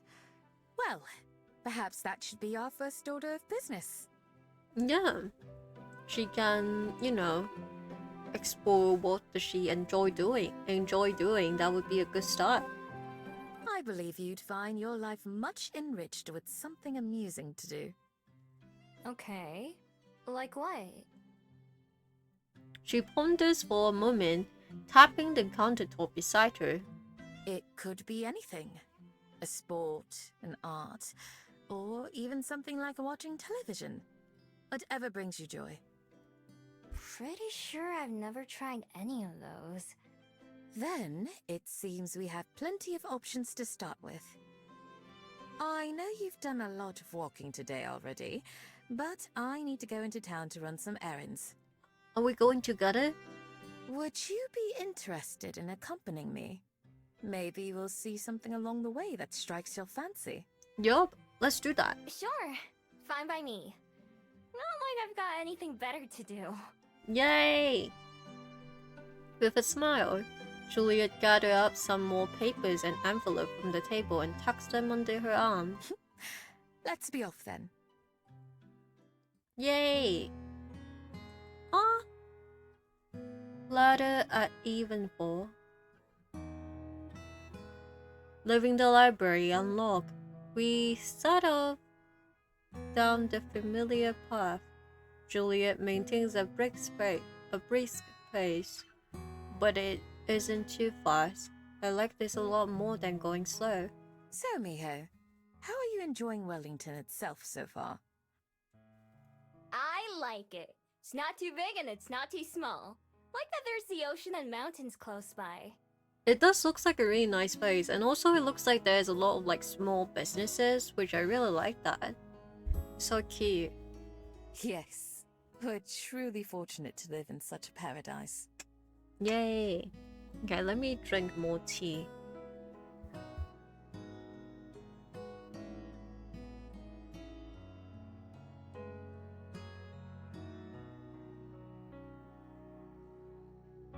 Oops, I finished the tea. Wait, okay, I will be right back then. Let me grab more tea because my throat is too dry if I have to talk on stream. Refilling my tea. Refilling tea. Okay. Let's see. Let's put it here. I'll be right back. Enjoy the music.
Hello, I'm back. Got my tea with me. Let's continue, guys. How'd you end up here in the first place? You said you came from the underworld, right? Juliet Law? That's correct. Ugh, I was much wilder and irresponsible in those days. But then, I met someone who changed my life. Someone who made me want to be a better person. Oh? Part of that meant reinventing myself, with a new life in a new place. Rather like what you've been doing too. Huh? Huh. I can't picture you being crazy like you said. That's something of a relief, but it was certainly true at the time. Oh, she have a wild face, I guess. Because she is very popular. So that's interesting that she used to not be this way. Which makes sense a lot with the stereotype of vampires and stuff. Sometimes, it does feel as if I was an entirely different person back then. Yeah, I can relate to that. It can be difficult to reconcile who we were with who we are, or want to be. Doesn't seem like you had too much trouble with it. I wouldn't say that. For one, this was very long ago. And even now, I continue to change. Everyone does. I really like how the street looks in the dark. So pretty. And the stars. And that's very true. Everyone changes over time. Perhaps in a few hundred years, I'll look back on these days, and they'll also seem like someone else's life. Maybe. Not that I think Juliet is lying, but it seems to me that she just being modest. I may not have known her for long, but if anything, she seems a little too perfect. It isn't too late in the evening yet, so there are plenty of other people out and about too. Occasionally, someone will recognize and greet Juliet. She always gives them a friendly greeting in return. So pretty. Wait, the beach looks so pretty at night. It's so pretty. Oh, I really like this. This is a nice walk. I feel like if I live somewhere like this, I will go on walk like so much. But I live in a city, so I mean, it's still nice, but I never really go on walk on my own for no reason. But this looks really nice. After walking in silence for a couple of minutes, I cleared my throat. I've got a question. What is it? Do you always walk places? As opposed to? Is she trying to ask her, does she like fly around? I wonder, can the vampire in this world can be transformed into a bat? Flying. Can't you turn into a bat? Oh, yes. I suppose I can. I do so only sparingly, though. Oh, interesting. Well, you know, it's fun to walk when you live somewhere this pretty, you know? I find that I appreciate life more as a human than as a bat. Key. Why? That's weird. Like being a fox a lot more. Being a human just feels clumsy. Your arms and legs are way too long and get in the way all the time. That's cute. That's so funny. I suppose that's true. It can be quite awkward at times, or even embarrassing. Yeah, exactly! I've never been embarrassed as a fox. I understand. There are certainly downsides. I believe the good makes up for the bad, though. Some things are only possible as a human, or fabled. Interesting. Like what? I can't think of any, other than talking like this. Like writing, for one thing, as our dear friend Aspen would surely mention. Or perhaps like dancing. Have you ever danced, Miho? Are we about to dance here? That'd be so romantic, honestly. Nope, never. I don't get why people do it either. Don't tell me you like dancing. Is that your hobby? Don't be so judgy, Miho. I must confess that I do enjoy it. At times, that is. I wouldn't call it a hobby. But with the right person, at the right moment, it can be quite nice. Yeah, I got it. I don't actually dance. I don't even remember when have I danced before. Like, maybe I did it a couple times before. The most recent time I did kind of sort of dance with my partner, but it was just me and them like swaying around, you know, being all cute and stuff like that in private. But yeah, I think that with someone that you like, or a friend, even a friend, it can be like nice being close with someone, just being happy and stuff. If you say so. I find myself saying that a lot lately. You should try it before you talk shit about it, Miho. I'm sorry, I'm not on your side at the moment. Shaking and flopping your body around to music, it's not for me. Don't even know how to come up with this stuff. But I'm trying to remember to be polite, so I keep that part to myself. So, on that note, I should have asked this earlier. Are there any hobbies that you have as a fox? I never thought about it that way. But now that you mention it, almost everything is better as a fox. The sun feels nicer on my fur than it does on my skin. Oh, interesting. Flowers smell better and more interesting when I sniff them. It's more vivid. Oh, I don't know why, but that is so cute to me. I remember Aspen using that word explaining what it means. I bet she'd be proud if she heard me use it. You do make it sound lovely. But are those things you do for fun? Well... I almost say yes right away, but then I think about it for a second. I do love those things I mentioned, but maybe they don't fit what Juliet is asking. I guess not. They feel good, but they're not fun. That's still valuable too. Yeah, as long as you enjoy doing something, that's alright. So far, we've been following the same path that I took earlier when I went into town. But when we come to a crossroads, Juliet turns in the direction of a neighborhood instead of the city. The first stop I need to make is down here. After that, we'll go look around and see if there's anything fun. Cute. Alright, I'm just following you. This isn't the same neighborhood where I hid from Juliet a couple nights ago, although it's pretty similar.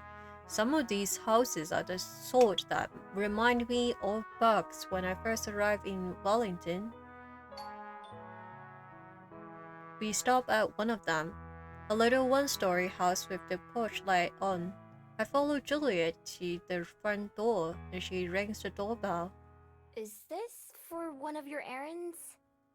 Yes, we're delivering those papers that were requested.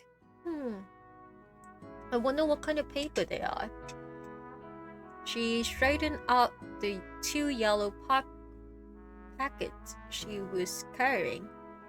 The door opened. A young woman carrying a baby stands behind it. Oh, Miss Juliet! So good to see you. Young mother. With one of her trademark smiles, Juliet hands over the papers and two chat for a little bit. I lean against the wall, not involved or listening. When talking to the lady, Juliet used the same warm tone and softness as when she's talking to me and Aspen. In fact, if I close my eyes, I could almost pretend that I'm back at the breakfast table with both of them, listening to them go on about books. Eventually, the woman takes the folder, and after saying goodbye several times, we leave. As soon as we are off her property, I turn to Juliet. What was that all about? I suppose you could call it another one of my hobbies. Sometimes, patrons have requests for information on their ancestors, or a piece of history that they'd like to learn about. Oh, that is so cute. That is so cute. Yeah, it makes sense for a library to do that then, like ancestors and stuff like that. I don't know about how well kept the ancestors stuff kept in New Zealand. Also because although the story is based in New Zealand, but it's still like fictional, so it's not exactly the same. But I have heard people told me that in I think Netherlands, they keep a really good record of ancestry history. So that's very interesting. For example, Mrs. Aliyu wanted to know about her husband's culture so she could teach her new child. Oh, that's cute. I find and collect what's requested, and bring it to those who asked. That's really good. Whoa, sounds like a lot of work. It can be, but I don't mind it. Cute. The past is worth preserving, but not everyone knows how. It's my honor to help people do so. That is so cute. I love her even more. I have assistants too, such as dear Orpheus, who is delivering a letter on the far side of town for me. Are all the bats your helpers? Some more than others. They're friends, not pets. I love that. Yeah, her friends. And so if they don't feel like helping, then I won't force them. To me, it sounds like a lot of trouble to go through for someone else, even with the bats helping out. But Juliet apparently liked being inconvenienced. It's the same as letting me stay in her library. I think I get that Miho is like, she doesn't really understand how people live life because she just been moving so much and all she does is survive. But I feel like, honestly, like Juliet is a vampire. She's never going to die. She have all this time for herself. What else should she do? You know, I don't think she's considering it. That like she have all the time in the world for her. So why not do something she enjoy and can help others? Still, that sounds like it could be really helpful in my own search for the traveler. as Juliet leads us to our next destination. We leave the residential area and go back towards the city. I try to keep my eye peeled for anything interesting. There are plenty of people sitting out at tables having a meal, or walking around the shops, but nothing out of the ordinary. In fact, it's not that much different from when I was there earlier. There are more fabled and fewer humans, but there are still plenty of those too. Some of the places I pass by are closed now, but some, like the music store, are still open. When we come to a big building with lots of posters on the wall outside, we stop. This is one of our movie theaters. They show all the most popular films, as well as independent ones from local creators. Oh, that's good. I love that. Have you ever been to see a movie before? Not in a place like this. I know what movies are, but I don't think I've ever watched one. Oh, that would be cute. She watching like a movie for the first time. You should try it sometime. Maybe you'll find you like them. Movies can make you feel all kinds of different things. Happy, sad, scared, or just amused. Some are good for making you think, and some are good because you don't have to think about anything and can just relax. That's a really good way to describe it. Why would I want to watch something that makes me sad or scares me? For some, it's fun to explore different emotions in a safe environment like that. When we see something that makes us feel strongly, it can stick with you. Perhaps cause you to view things in a different light. And if it ever becomes too much, you can simply stop watching or put on something else. Wait, I really like the way that they're describing this. It's very true. I never thought about it in this way. It's a good way to describe it. I'll try it sometime. Although, I don't know about the sad or scary ones. There's nothing wrong with that. Everyone has different preferences. Along the way, Juliet continues to point out different shops and locations that she thinks I should know about, like another library or a museum. I'm not very interested in either of those things, but I smile, nod, and pretend like I am. After a while, we leave the city behind and reach the waterfront, just like I usually do. The ocean looks much different at night, with the starlight and moonlight reflecting off the water. Far out at the sea, there are a few lights that must come from boats, and sometimes light in the sky from passing airships. That is so pretty. I really like it. Wait, that is so pretty. Sorry. Oh, I really like it. We head down a small path to the broadwalk, where we look out onto the water. There are a few empty buckets sitting on the ground nearby, as well as some folding chairs. I point them out. Oh, I guess maybe she doesn't know what fishing is? What are those for? People like to fish off at this pier. They come at all hours, but I believe this spot is used for teaching lessons during the day. Oh, that's cute. Ooh, lessons on how to catch fish?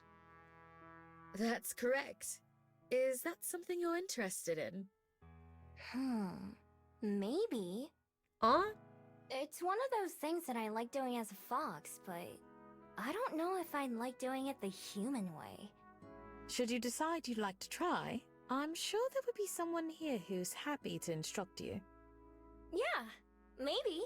Oh, that's cute. Now she's exploring things. I don't want to commit to anything, but it couldn't hurt to come check this place out during the day. I'm glad you found something that struck your fancy. Yay. Is there anywhere else you'd like to visit while we're out? Or should we return home?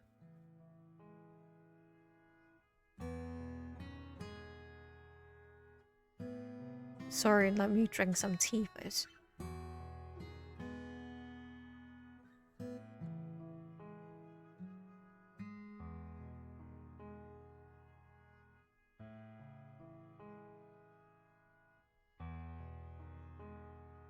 Sorry, it was getting really dry, like my mouth and stuff, so I have to drink something. Nah, I'm ready to head back. Is there anything for dinner? I'm sure we can put something together. Here. Then let's go. Yay. Since I actually know where we are now, I lead the way home, with Juliet close behind me. Sunlit story. It's another chilly morning.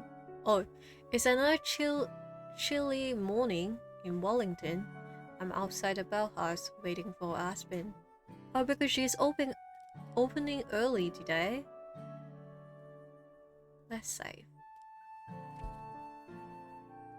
People are gonna think I'm staking this place out. And for once, that isn't true. It's after breakfast, but before the sunset, Aspen invited me for a free drink before they open. But I'm starting to think I have been duped. Anytime now. I rub my arms and bounce around to try to stay round. Right as I'm thinking about picking the lock myself, the front door swings open and Aspen waves me inside. Oh my god, thankfully you didn't pick the lock, girlie. So anyway, like I was saying, my uncle taught me this trick to make it taste better. You put a little bit of salt in the coffee and it brings out the flavor, right? Not too much. You don't want to make it salty, but just a little bit. Oh, that's the thing that people do with chocolate milk, right? I never did it before because I don't know, I just never did it. Maybe I should try it one day. Also, her name is Lena, I think. That's cute. We saw her before. Sorry about that. I got a little held up. I was thinking maybe you forgot about me after all. No, you're not rid of me that easily. I was just... Huh? I tried it and it's really good. Have you tried it? Remind me, I'll make you one. So then I was thinking, if I start doing that every time I make a drink, eventually people will start realizing that their coffee's better when I make it, but they won't know why. That is so cute. Also, before that, I'm pretty sure she was behind like a counter, so we couldn't see her full art or sprite, I guess. She have wings. That is so cute. Because I think she's like some kind of bird, I think. I don't remember. Was it brought up, but I think she is some kind of bird. Talking to Lena. Oh, Lena. Lena, that's how I pronounce it. Lena. That can always take longer than you expect or plan for. Not her calling her out. But she and I often look the other way for each other on certain things. Such as letting you in before the store opens, for instance. Oh, am I not supposed to be here? That's cool! As long as we open on time, it's fine, and Lena and I are the two fastest. Lena. You kind of have to be when she's involved. What do you mean? I'm sure you'll see. Come on, what do you want today? I inspect the menu. It's as unhelpful as ever. Here's a paper copy, if that's easier to read. She hands me a little print-out menu. It's also distinctly lacking pictures. Sorry, can't read it. Oh, do you need a Korean version? I'm afraid we don't have one. Oh, nah. Can't read any languages. Oh, okay, so she can't, like, I guess it's that she just never learned to read, which makes sense. Because for a while, I did thought that did she just not know how to read, or did she just doesn't understand, the language? Now that we know, I may as well have told her that the sky is green. Aspen stared at me in clear disbelief. This isn't the usual real look, it does it beyond that. She laughed nervously. You're joking, right? I shake my head. She claps onto a stool behind her, fanning her face with the menu in her hand. I can't believe it. I just can't. So you've never You haven't. Wow. I can tell she really wants to say more, but hold herself back. I suppose that explains a lot. Still, I just can't imagine. It takes a moment, but she regains her composure. Anyway, if you want to try something new, then how about our ambrosia latte? Ambrosia. What is it going to do? Is it going to bring me back to life? Sorry, I was just thinking about The Sims. Because when you eat in ambrosia in The Sims, the ghost sim go back to like a human. They come back to life. So I was thinking about that because I learned this word from The Sims. It's one of our seasonal beverages with apple and caramel. Ooh, that sounds so good. I love this combo. Apples and coffee? I've never had that before. Yes, well, we're experimenting with the recipe still. I said that we should try adding more cinnamon to it. Fried or fancy? Yeah, I feel like cinnamon will be a good mixture of it. I don't even know where Lena comes from. Suddenly she's just there. Aspen said it would overwhelm the other flavors, but I add extra whenever I make one, and so far no one's complained. Lena, are you serious? Why not just offer both of the options? Wouldn't it be, easier? Well, yeah. How else are we gonna find out which one's better? I'll make one for your friend too, and she can tell us which one she likes more. Lena? The other girl hurries back to the kitchen, really not caring about what Aspen was about to say. Aspen sighs and shakes her head. Right, well, I have to open the registers and put on the coffee. I'll have your drink in a couple minutes. Okay, thanks. Yay. I hop up on one of the tall stools and wait, swinging my legs back and forward. Before long, the cafe fills with the smell of warm coffee and baking bread. It's enough to make my mouth water, even though it hasn't been long since I last ate. Aspen roams between the kitchen and the front area, always looking very busy. She checks and inspects what seems like every drawer and cabinet in the place while getting ready.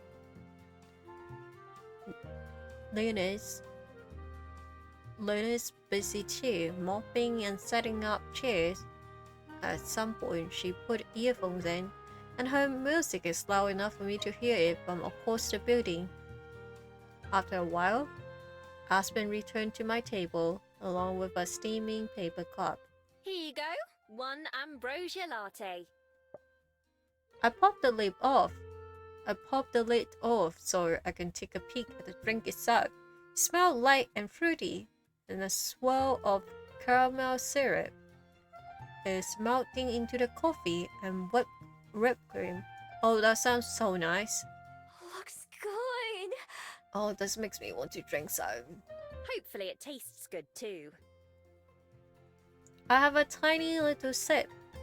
Since it's too hot to drink very fast, the tartness of the apple actually goes pretty well with the coffee flavor. It's a little sour, but it's not bad. Not as good as a fairy kiss chiller, though. Okay, so now she's having a preference. That's good. Well, I can't complain about that. The chair squeaks against the floor as Aspen sits down across from me. So, have you decided how you're going to spend your day? Not yet. What about you? There's still another 7.5 hours left on my shift, so I'll be here for quite a while. 7.5 hours. Okay. After work, I try to have a social life or get some writing done. Although lately I usually just collapse on the bed and take a nap. That is so real, honestly. I mean, I assume she have to stand all 7 hours, 7.5 hours, so That's pretty normal, I feel like. I would also be like just laying on the bed after I get home if I had to stand that long continuously. Hey, me too! Without a bed, though. Yes, well, I'm sure frolicking through the flowers and chasing rabbits gets tiring. Ooh, are there rabbits around here? Not for long, I imagine. Speaking of which, have you thought about what I said yesterday? About getting a job? It seems you have more than enough time on your hands. Okay. I'm sorry to say this, but I feel like this is. I understand she mean it in a good way, but isn't it a bit? She's like a little bit pushy. Like I feel like, especially after she learned that Miho can't even read. Does she not think about like how difficult it would be for her? Like I understand it's good to, you know, have a job because that is like one of the ways she integrate into society, but I feel like that's a really big jump for her. I wouldn't blame her for not wanting to get a job yet because, you know, everything is like so foreign for her. She has so many things that she doesn't know about. You do know what a job is, right? More or less. I mean, I've seen people at work before, but I've never had my own job before you ask. Yes, I'm aware. Anyway, you'd have money to buy things you want and you wouldn't have to steal to get it. What do I need money for, though? Juliet lets me sleep at her house, and she even gives me food. I don't mean to sound rude or anything, but Juliet can't take care of you forever, you know? That's very true though. That's very true. I know. Right now, I'm still getting used to even living here. I haven't given any thought what might happen later on. I don't even know what kind of job I could get. Is there some place that would hire me to steal things? Yes, absolutely. It's not legal though. Not legally, no. But maybe you can find a way to use those skills. Maybe you could be a security guard somewhere, or a locksmith. Maybe. What exactly is your job, anyway? Well, as you know, I'm a barista.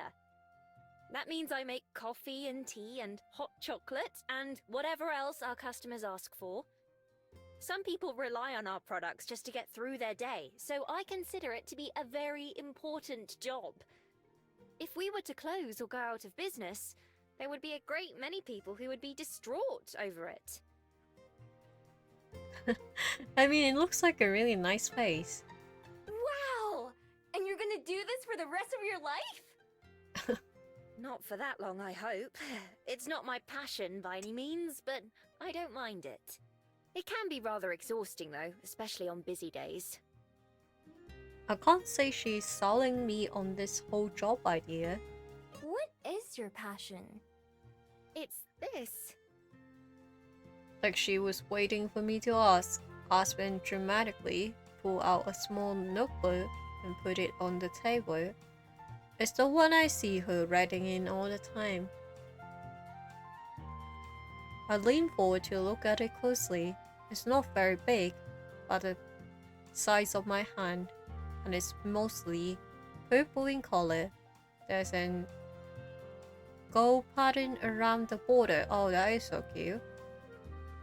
It definitely looks fancy. You could probably get a lot of money for this at the red store. This is my writing notebook. One of them, at least. My passion is writing, bringing stories and characters to life, making people feel what I feel. Okay. There's nothing quite like it. So challenging, yet rewarding. I'm glad to hear that. I do used to write a lot, not anymore. I actually, fun fact, I don't remember how I mentioned this. I used to be a really big writer. Like I just write for fun for myself, and I stopped writing for many years to a point that my law is actually the first time I write something in forever. but it's not like I'm doing a really good job because you know I haven't enabled the law reading for a reason because I just haven't been writing. But yeah, I used to be a really big writer, which I think I mentioned before that I, for a period of life, I thought about being like a script writer. It's both my favourite activity and also the most frustrating one. This notebook is full of story ideas, lines that I come up with, or other interesting details. Oh, so it's like is a notebook for her to write down inspiration for, and then maybe she will go home and then write like a full story in another book. Because I guess this notebook is like small, so she can bring it everywhere. So she can just write short stuff and ideas and stuff like that. One of the best parts of working here at the Bell House is that I get to meet so many interesting and inspiring people. Yeah, that's true. I feel like that's very true. And also you meet a lot of people just by like brainstorming a character. It's a lot easier if you see a lot of people in general in a daily basis. For example, when you first came in, I wrote a brief note about you. Oh, what did she say? I never imagined that just a few days later we'd be having this conversation. Trust me, I didn't either. What did you write about me? She's blushing. For some reason, Aspen's face got a little red. I don't remember, just that I wrote something. It's in another notebook, not this one. I guess she might have wrote that we are pretty or something. That's cute. My dream is that someday I'll be able to make a living from my writing. I believe in you. I think you can do that.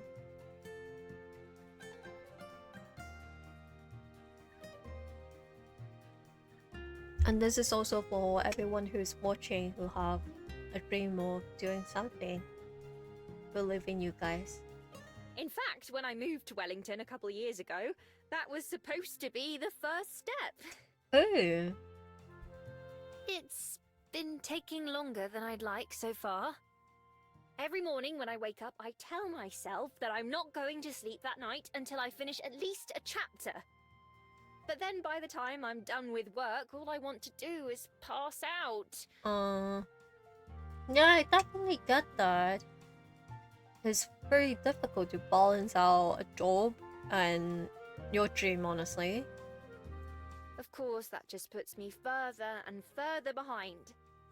I've really only myself to blame, I suppose, but life doesn't make it easy for me. Yeah. Sighing, Aspen put her notebook away once more while I sipped my drink. Saying it like that, I can't fault you for not wanting to get a job.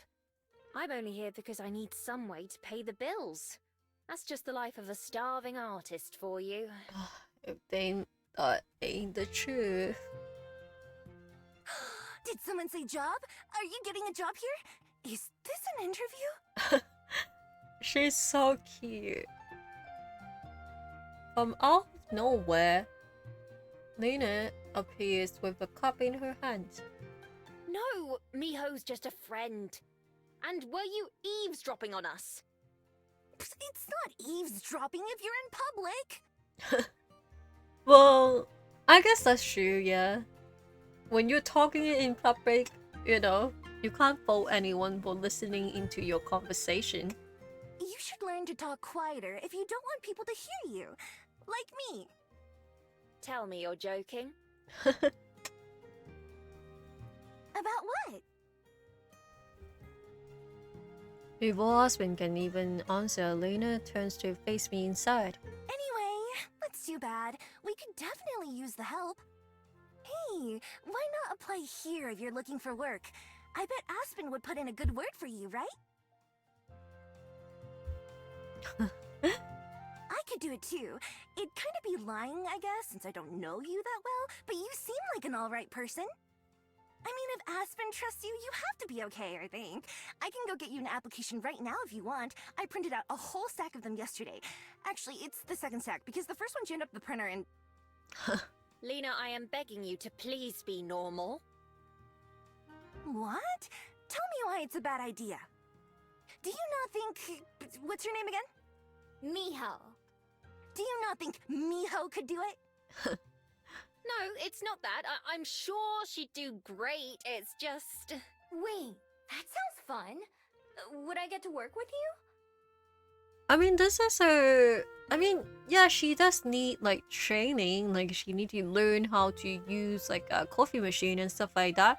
Which I imagine it would be kind of complicated for her because she... she never really had that much experience with, like, using appliances and stuff like that. But I'm sure it can work out. Maybe she can start with cleaning the, like, table and organizing things, and then while doing that they can train her to, you know, be a barista. And also she doesn't really need to read to do that. She just have to memorize stuff. Yeah, we'd work together. Oh, you meant Aspen, didn't you? Yeah, she'd be there too. Snapping her hands on the table, on the stairs, Aspen stand up from the table. It's certainly an idea. Perhaps one we should discuss later. I really like the voice acting in this. Lena, you and I should be getting to work, don't you think? Okay, boss. Please just go unlock the door. Okay. Smirking, Nina heads towards the front of the store. Feel free to hang out for a bit if you'd like, Miho. Although it's going to get busy soon, so I won't... Oh, wait! I almost forgot! If you need something to do, come play tennis with me this afternoon. Ooh, that would be cute. We can try to see do we like tennis. Tennis? Yeah, you know, you hit the ball back and forth over the net. I know what it is. Is that your hobby?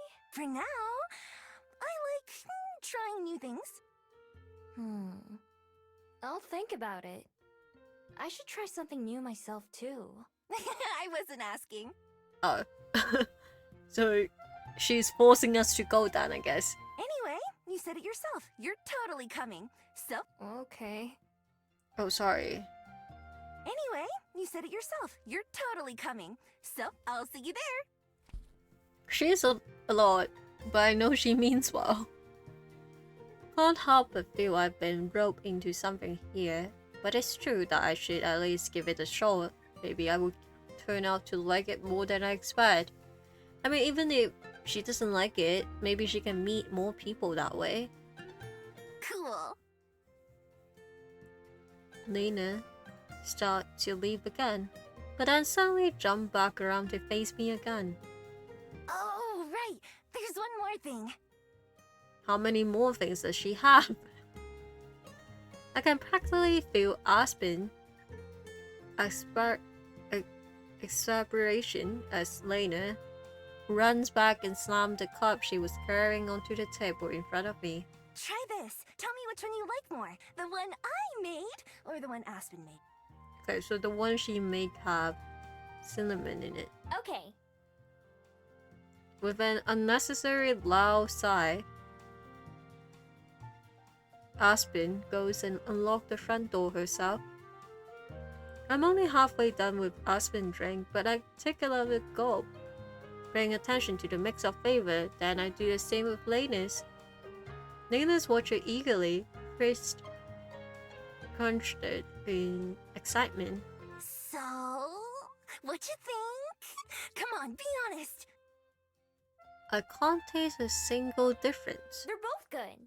Sure, but which one's better? Taking another sip of age, I try to detect anything that's different between them, but can't. Fortunately, Aspen saved me. She looms behind Lena like a phantom. Lena, don't you think maybe you should go check the croissants? This is so funny. Nah, I already looked at them earlier. A couple of them were kind of schoolish, but I tried to massage them back into shape. Don't worry, For once, Lena is the one cut off as Aspen jerks on her apron string and she flaps her wings to maintain her balance. Why don't you go check on them again? Or maybe the muffins, if you haven't yet. Fine, fine. We all know Miho just didn't want to hurt your feelings anyway. Aspen released her, and Lena, I keep saying Nina, and Lena walks off the back of the cafe like an embarrassed cat, pretending it was her idea all along. After she disappeared into the kitchen, Aspen sighed yet again. I'm sorry about that. It's fine. She seems nice. That is certainly one way you could describe her. Well, she is nice. She's just a little bit flawed sometimes. What I was trying to say earlier is that you can stay here if you want, but I won't be able to chat. Our first customers will be here any minute now. That's okay. I'll probably go back to the library once I finish my drinks. All right, I'll see you later then. And don't feel obligated to finish both if you don't want to. I'm gonna try. Bye! Cute. Like Lena, Aspen also retreats behind the counter and starts filling the display case with pastries. I wonder if any of them are croissants Lena was talking about. Who I want a croissant. This makes me want pastry because I haven't had pastry in a while. Sure enough, it isn't long before the first customers start to show up. Aspen takes their orders with that fake nice voice she used when we first met. Already gotten more used to hearing her regular speaking voice instead. That's her customer service voice. It's interesting to know even normal humans like her still pretend to be other people sometimes. I wonder why she feels like she has to do that. So far, she is one of the nicest humans I ever met. After I finish up my first coffee, toss the cup away but hold on to the second. I was drinking it later or something. Aspen waves as I leave the Bell House and start making my way back to the library. I've had my fill of wandering around for at least a few days. If I'm going to be bored, I might as well do it while I'm comfy. Okay, let me see. And let me drink some tea.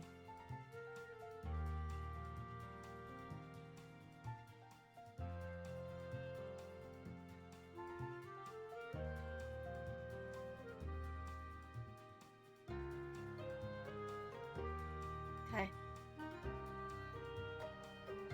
Job or not, Aspen is definitely right about one thing. I really need to find something better to do with my time. Ooh, I can explore. Okay, this is where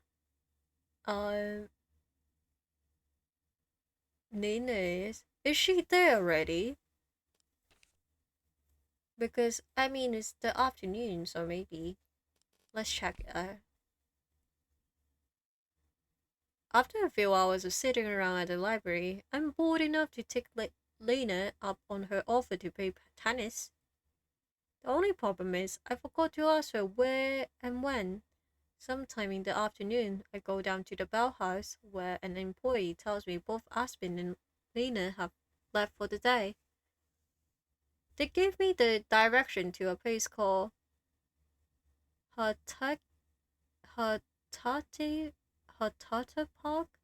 or Hatati Park. I don't know how to pronounce it, sorry. Which is where they say Nina mentioned before heading out. I followed their instruction and reached a big open area full of people on bikes, walking or just sitting in the grass. I wander around, looking for any sign of Lena or people playing tennis. Finally, I spot the court and make my way over. Out of the dozens or so people who are playing, it isn't hard to find Nina when I get there. Yeah! Nice serve! Yay!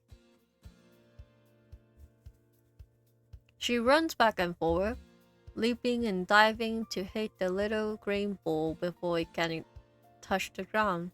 She flaps her wings to keep from falling over when she does.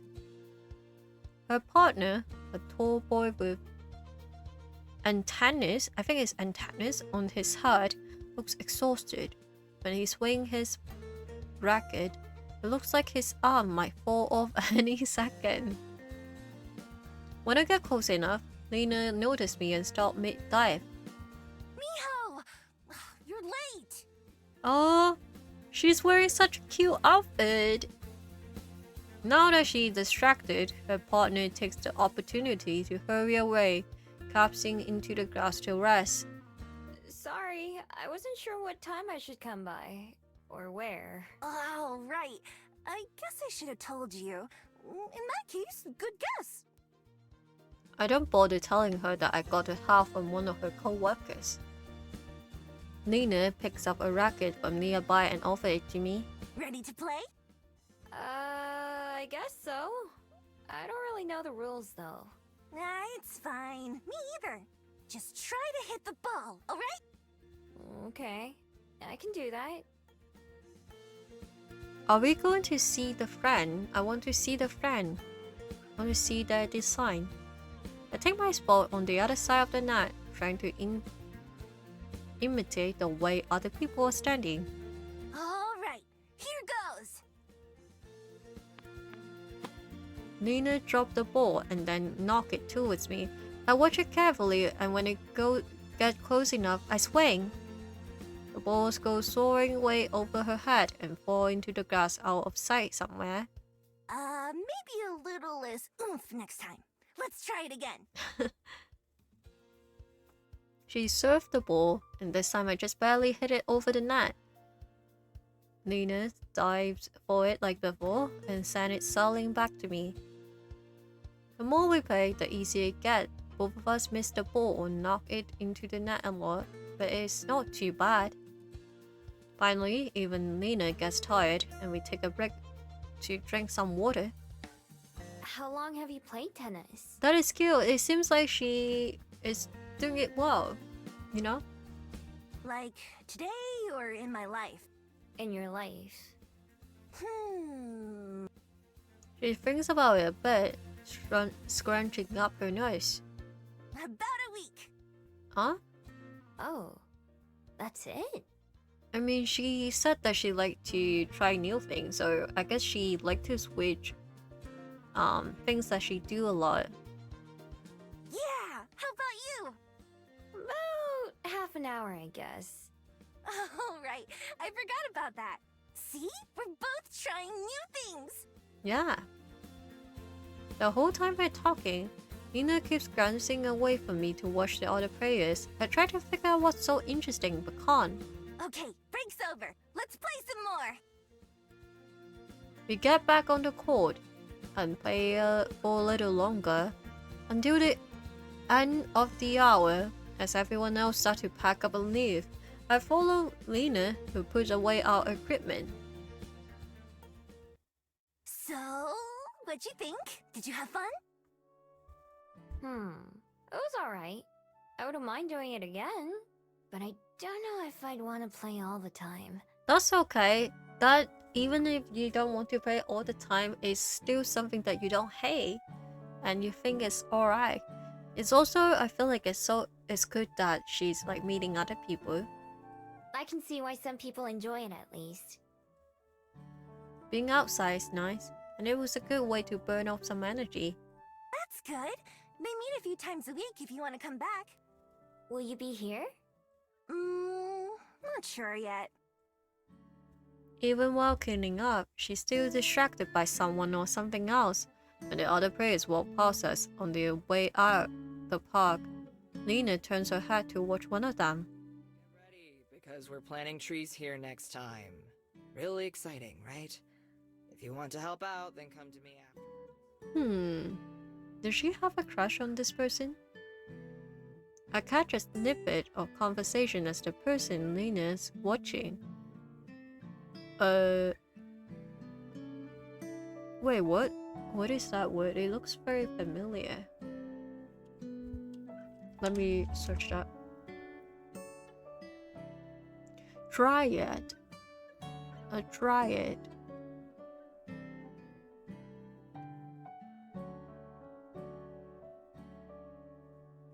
It's a tree or tree. Oh. Oh, interesting. Okay.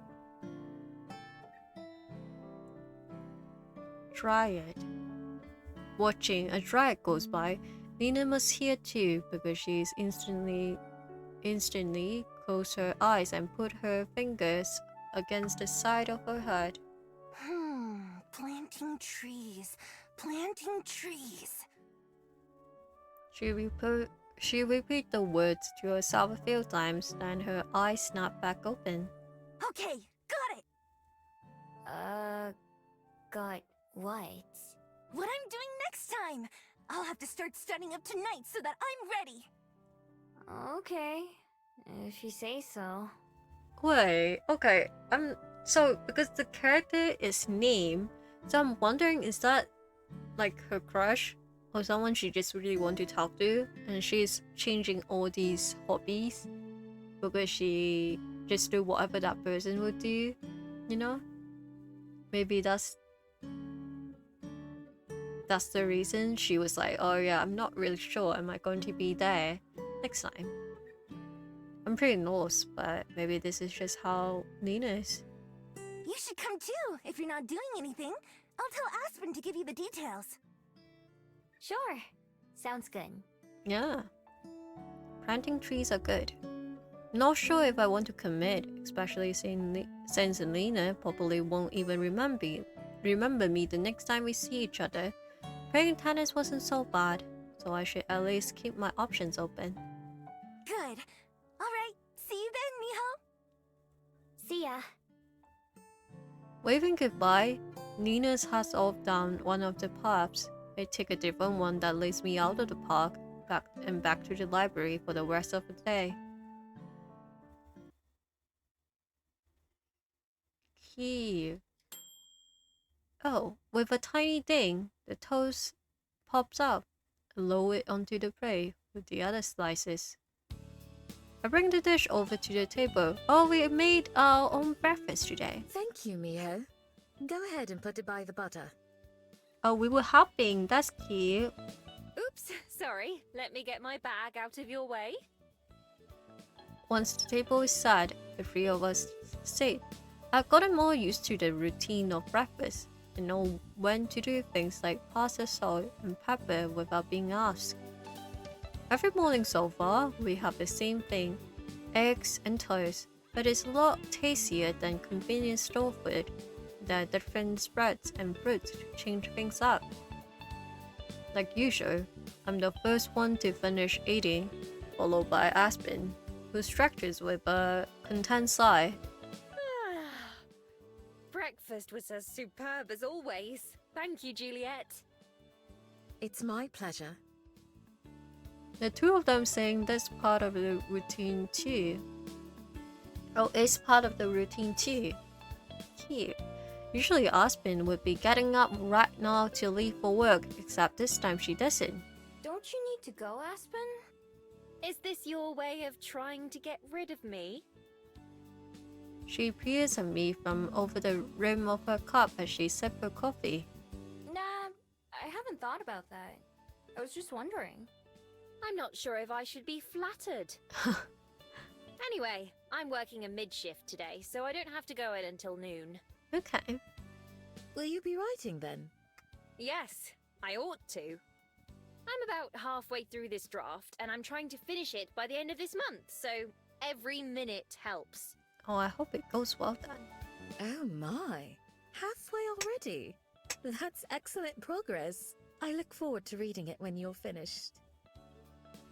Sorry, I was stretching, so my chair cracked a little bit because I was leaning back.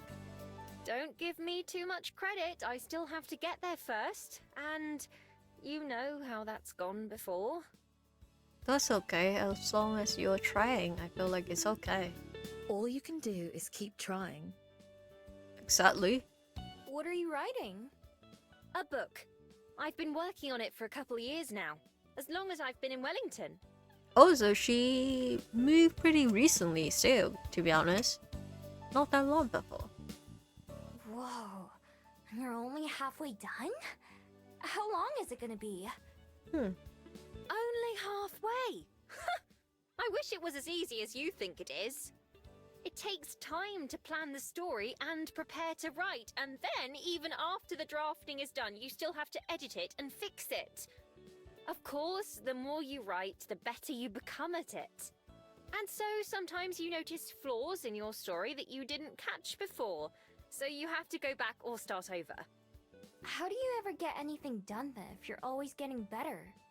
Don't you just have to finish it eventually?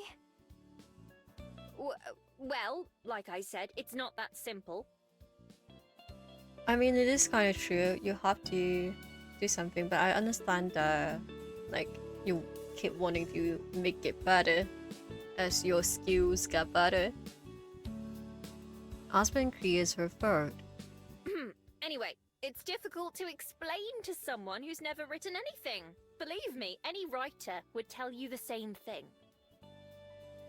I glance over at Juliet, who's intently watching her tea as she stirs it. And you? Did you end up finding something to fill your time? Oh, like a hobby. Maybe. I don't know yet. Well, don't worry about it too much. It's supposed to be fun, not something you have to force yourself to do. Although I'm hardly one to talk, there are times where I want to do anything except write.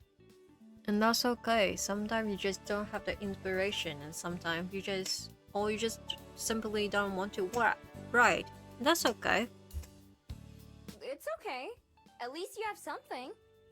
Julia told me about movies, so I might try watching one of those. Have you ever seen a movie? Once or twice, I'm sure. Actually, Miho, there was something I wanted to ask you. What is it? What's that? Well, how would you feel about helping out around the library as a part-time job? Oh, she is so kind to us. That would be good. I'll pay you for your time, of course. It would give you something to do during the day, and it would be a great help to me. Really? But I thought you didn't need any help running the library. It's true that I don't need it. The honor system has served me well for the day-to-day services, and I'm kept informed of any troublemakers. But in addition to the kind assistance from Aspen in the mornings, I also have to reshelve books, maintain the check-in and check-out logs, and more. I don't mind those tasks at all. In fact, I find them rather relaxing. But without them, I'd be able to devote more time to other pursuits. If you're uninterested, you're more than welcome to decline. I wonder how will we be able to help them? Because we need to reshelve the books. We kind of need to know how to read unless we have like pictures of every book and we can look at it to compare it. Otherwise, I feel like it's a bit hard for us to do. You needn't worry about being kicked out or disappointing me. I'm perfectly content either way. Hopping around here doesn't sound bad at all. It doesn't sound very exciting either. But it's not like I have find anything else I'd rather do instead. At least it's comfy in the library and super convenient. Having some money again would be nice too. It would be even better if there's no one trying to take it back. Alright, I'll do it. Huh? Julia looks a little taken back. That was fast. Are you quite sure? Yeah, I'll try it at least. Yeah.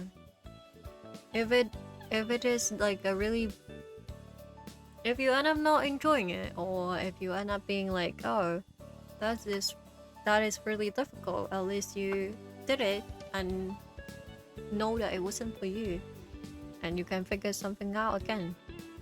Of course. If you find it's not for you, then I won't be upset.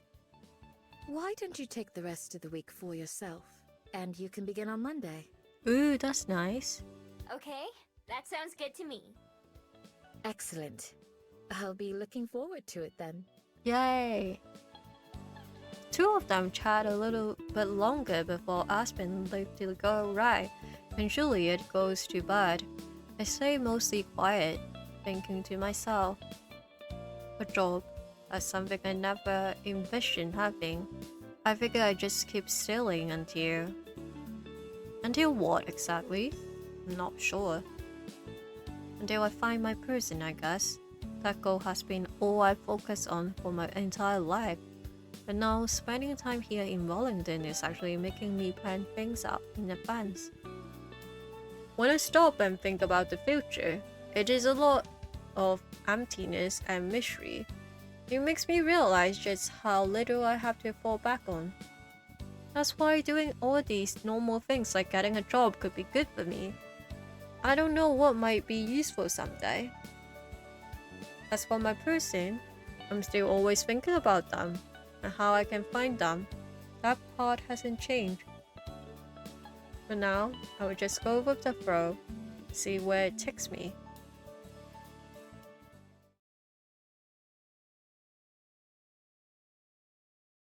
New things to do. Okay. Do I know this person? Are they the people I met before? Once or twice?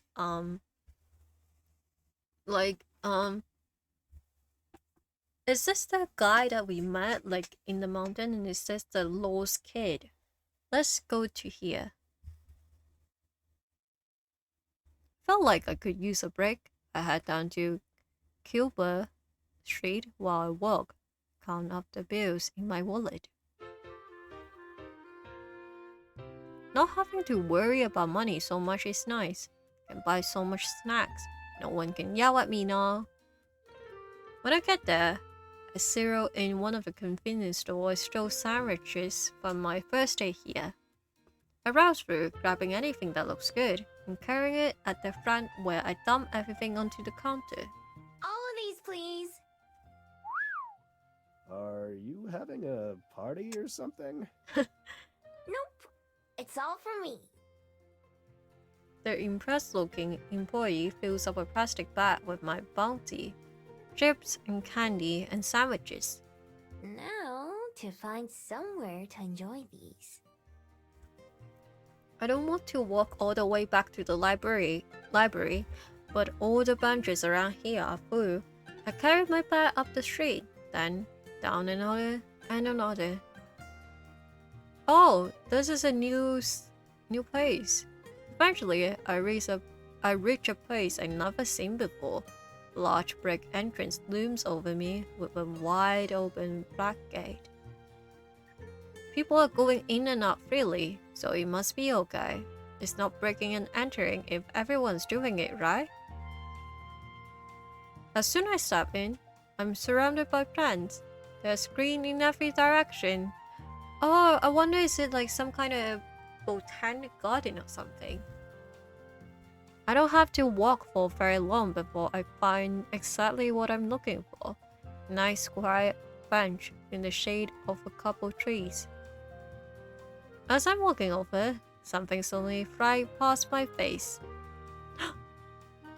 At first, I think it's a bird or piece of cloth that caught in the wind, but after a second I realize it's a fable, one that seems kind of familiar.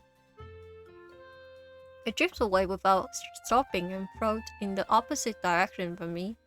Go and sit down, unwrapping the snack bar that I bought and taking a big bite. While I'm munching, a bug starts to buzz around my head. I wave it away a few times, but it keeps coming back. Oh, I hate when that happens. What is it with things getting in my face today? No matter how many times I sweat at it, the bug doesn't give up. Finally, I go to knock it away, and totally by accident, end up catching it in my hand instead. I can feel it buzzing against my palm as it flies around trying to find a way out. It's not exactly pleasant. I'm not sure what to do with it. If I just toss it in the bush, it would come right back. Can I have that? Oh! A voice from behind almost startles me into letting the bug go. I spin around to come face to face with the fable that flew by a couple minutes ago just beneath him as a kid. Have the bug? He's holding like a... I don't remember what it's called, but one of those things that, you know, tell you all about the animals, bugs and stuff, like one of those books. Yeah, it's for my collection. That's cute. The boy holds up a book with some pictures of other bugs on it. So I guess isn't last time the boy we met is called Tommy and he also have like a fable around him? Is that the same person? Because they look similar to me. But it is saying that his name is just Boy. I've got almost all the bugs on this page. That's the only one left. Suddenly, I remember I have seen him and the fable before on the pier, hiding from his mom a couple weeks ago. I think his name was Tommy. Oh, I was right. It took me a bit to recognize him since he wasn't pouting. Mom won't let me keep bugs because she says they're dirty, but Dad doesn't mind. Oh, that's cute. So can I have it? Please? He pulls out a little jar from one of his pockets and opens the lid. Well, it solves my problem, I guess. I dumped the bug into the jar, and Tommy quickly shut it. Thanks! Kirby and I were tracking this one all day. Oh yeah, Gerby! The fable bobbed up and down in agreement. At least I think it's in agreement. All three of us turned at the sound of footsteps as someone else approached us. My private spot has filled up pretty fast. Hi, bud. You catch anything good yet? Oh, is that his dad? I remember, I think his parents are getting a divorce, I think. Like that's why we saw him last time. So that's good that they are still seeing each other. Dad! Dad! Look what this lady caught! That is so cute. I love her. I love his eyes. So cute. Tommy runs up and shoves the jar into the man's face. He takes it and inspects the bug inside. Oh, looks like a big one. Did you say thank you? Yeah, Gerby did too. Oh, is that what it meant when you bobbed up and down? Both Tommy and his dad stare at me like I've said something crazy. I take an instinctive step backward. Oh yeah, before that, Tommy said that nobody else can see Gerby, and like his parents think that he's like crazy or something. You mean that... You can see Gerby? You mean he's real? Yeah, he's real. Oh, that's right. I remembered this from last time. No one except Tommy can see Gerby. Tommy and me, apparently. Okay, so I'm wondering. There are a lot of fables in town, you know? Do they not able to see Gerby as well? Is it just a thing that we can do somehow, but other people can't? That would be interesting. Or maybe he just never was around that much fable before and nobody make like comment about it. Yeah, he's floating right there. He has purple flower on his head and on his sides. I point to Gerby, but though the little fable doesn't have a mouth, his eyes wrinkle up in a way that makes me think he'd be smiling. That is so cute. Wow, she can really see him! See, I told you he was real, told you! Tommy's dad whispers in wonder. You sure did, kiddo. He turns to me. Not sure how you did it, but you're the first person I've met who's been able to see Gerby. I've heard lots about him, of course. My name's Elijah, by the way, and I'm a reporter for one of the local papers. Mind if I ask you a couple questions? Oh, Elijah. Okay, I said this before. I don't remember. I think I said this on stream before. I think I don't know, did I say the name Elijah But I was saying how, for example, one time I was playing Wheels of Mischief and I was talking with Chad about how there's a character in the game called Landon, and I said that I never met someone named Landon who is not a kid, because I feel like it's a pretty, like, in my opinion, the people I met who are Landon, I feel like it's like a pretty modern name that became popular. So the Landon I have met are all like kids or babies. And I don't remember have I mentioned this name, but Elijah is also kind of like a name that I always associate with babies instead. So, but I don't know, do anyone agree with me? So if you're watching the VOD, let me know. Do you agree with my statement? Because I remember when I talk about Landon, people in chat was agreeing with me. So I was wondering, is Elijah the same? I'm like thinking, I have met people who are named Elijah who are like older, but they were still like a minor. Like they are still like younger than me. It wasn't like ages ago, so they are still minor right now. Or like I probably have seen like interview with like a adult with the name Elijah, but I always only see like videos of people like announcing, you know, their baby names, and then it's like Elijah and Landon.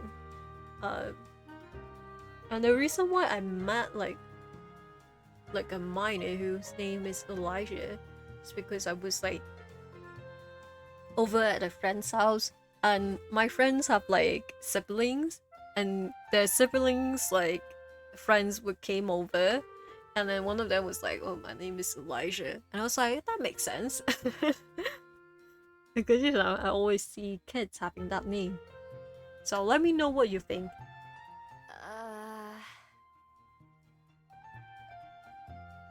I just want to eat a snack in peace.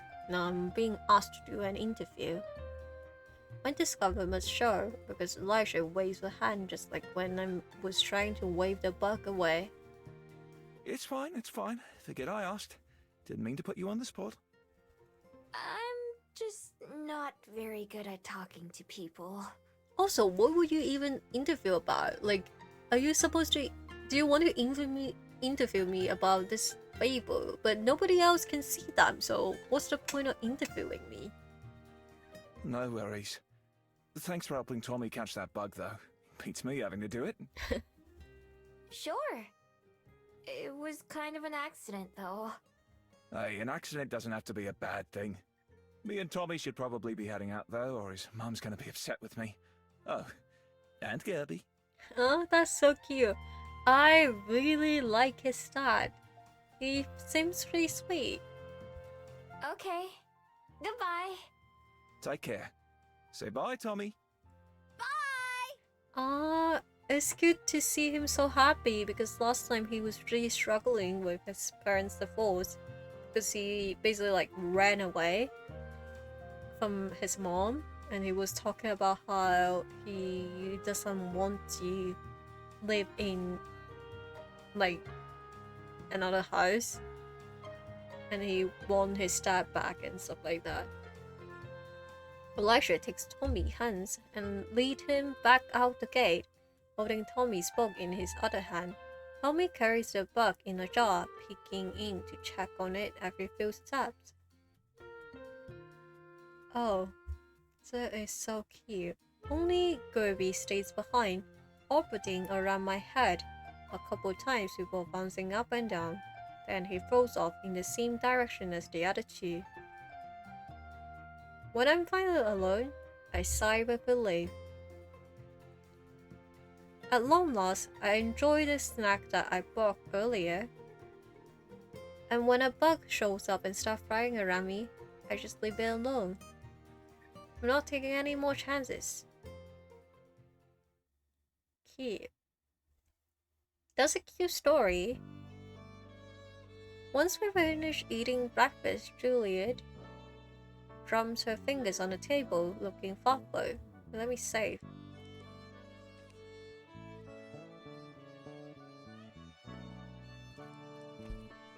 Miho, it occurred to me that perhaps I should give you the proper tour of the library now. Ooh. That way, you have the weekend to get better acquainted with it if you need. Yeah, that's true. Tour? I think I've seen everything, right? Pardon. I meant of the books themselves. Where to find each genre and what they are. That's true. Oh, right. Sure. I haven't really thought about the books. To me, they're all the same, but guess that wouldn't be true for everyone else. Okay, sorry about this, guys, but I think I will have to end stream. I know it's a bit short. Well, I mean, I've been streaming for almost 3 hours, but still, we haven't made that much progress, I guess, but I'm really hungry because I just remember I didn't eat. I didn't eat anything before stream. I mean, I ate the egg that I was talking about, but I didn't have a meal. I have like 1 meal today, so I should probably eat something. So, we will come back next week, not next month, next week with Crispy Happy.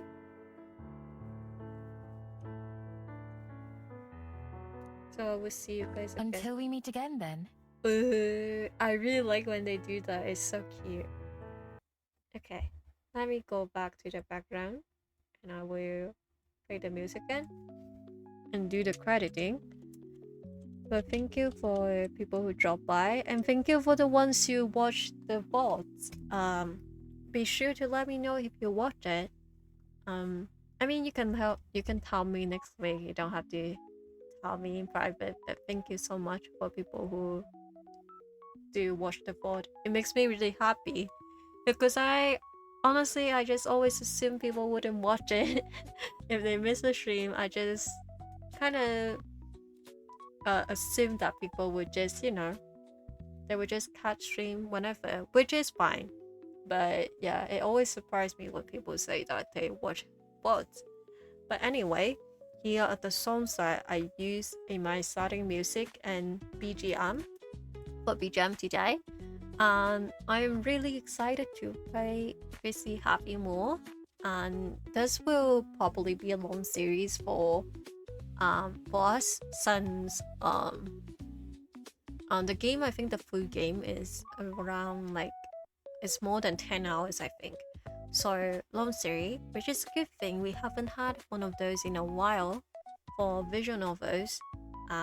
So yeah, and then tomorrow I will be streaming as well. I'll be trying to finish To Do today. I think that's how I pronounce it. We should be done in that stream probably if nothing comes up, since the game itself isn't that long. So looking forward to that. But everyone take care. Whenever you are watching or whenever you are watching this, take care and have a really good day, and happy Prime Month once again, and I will see you guys tomorrow. Bye.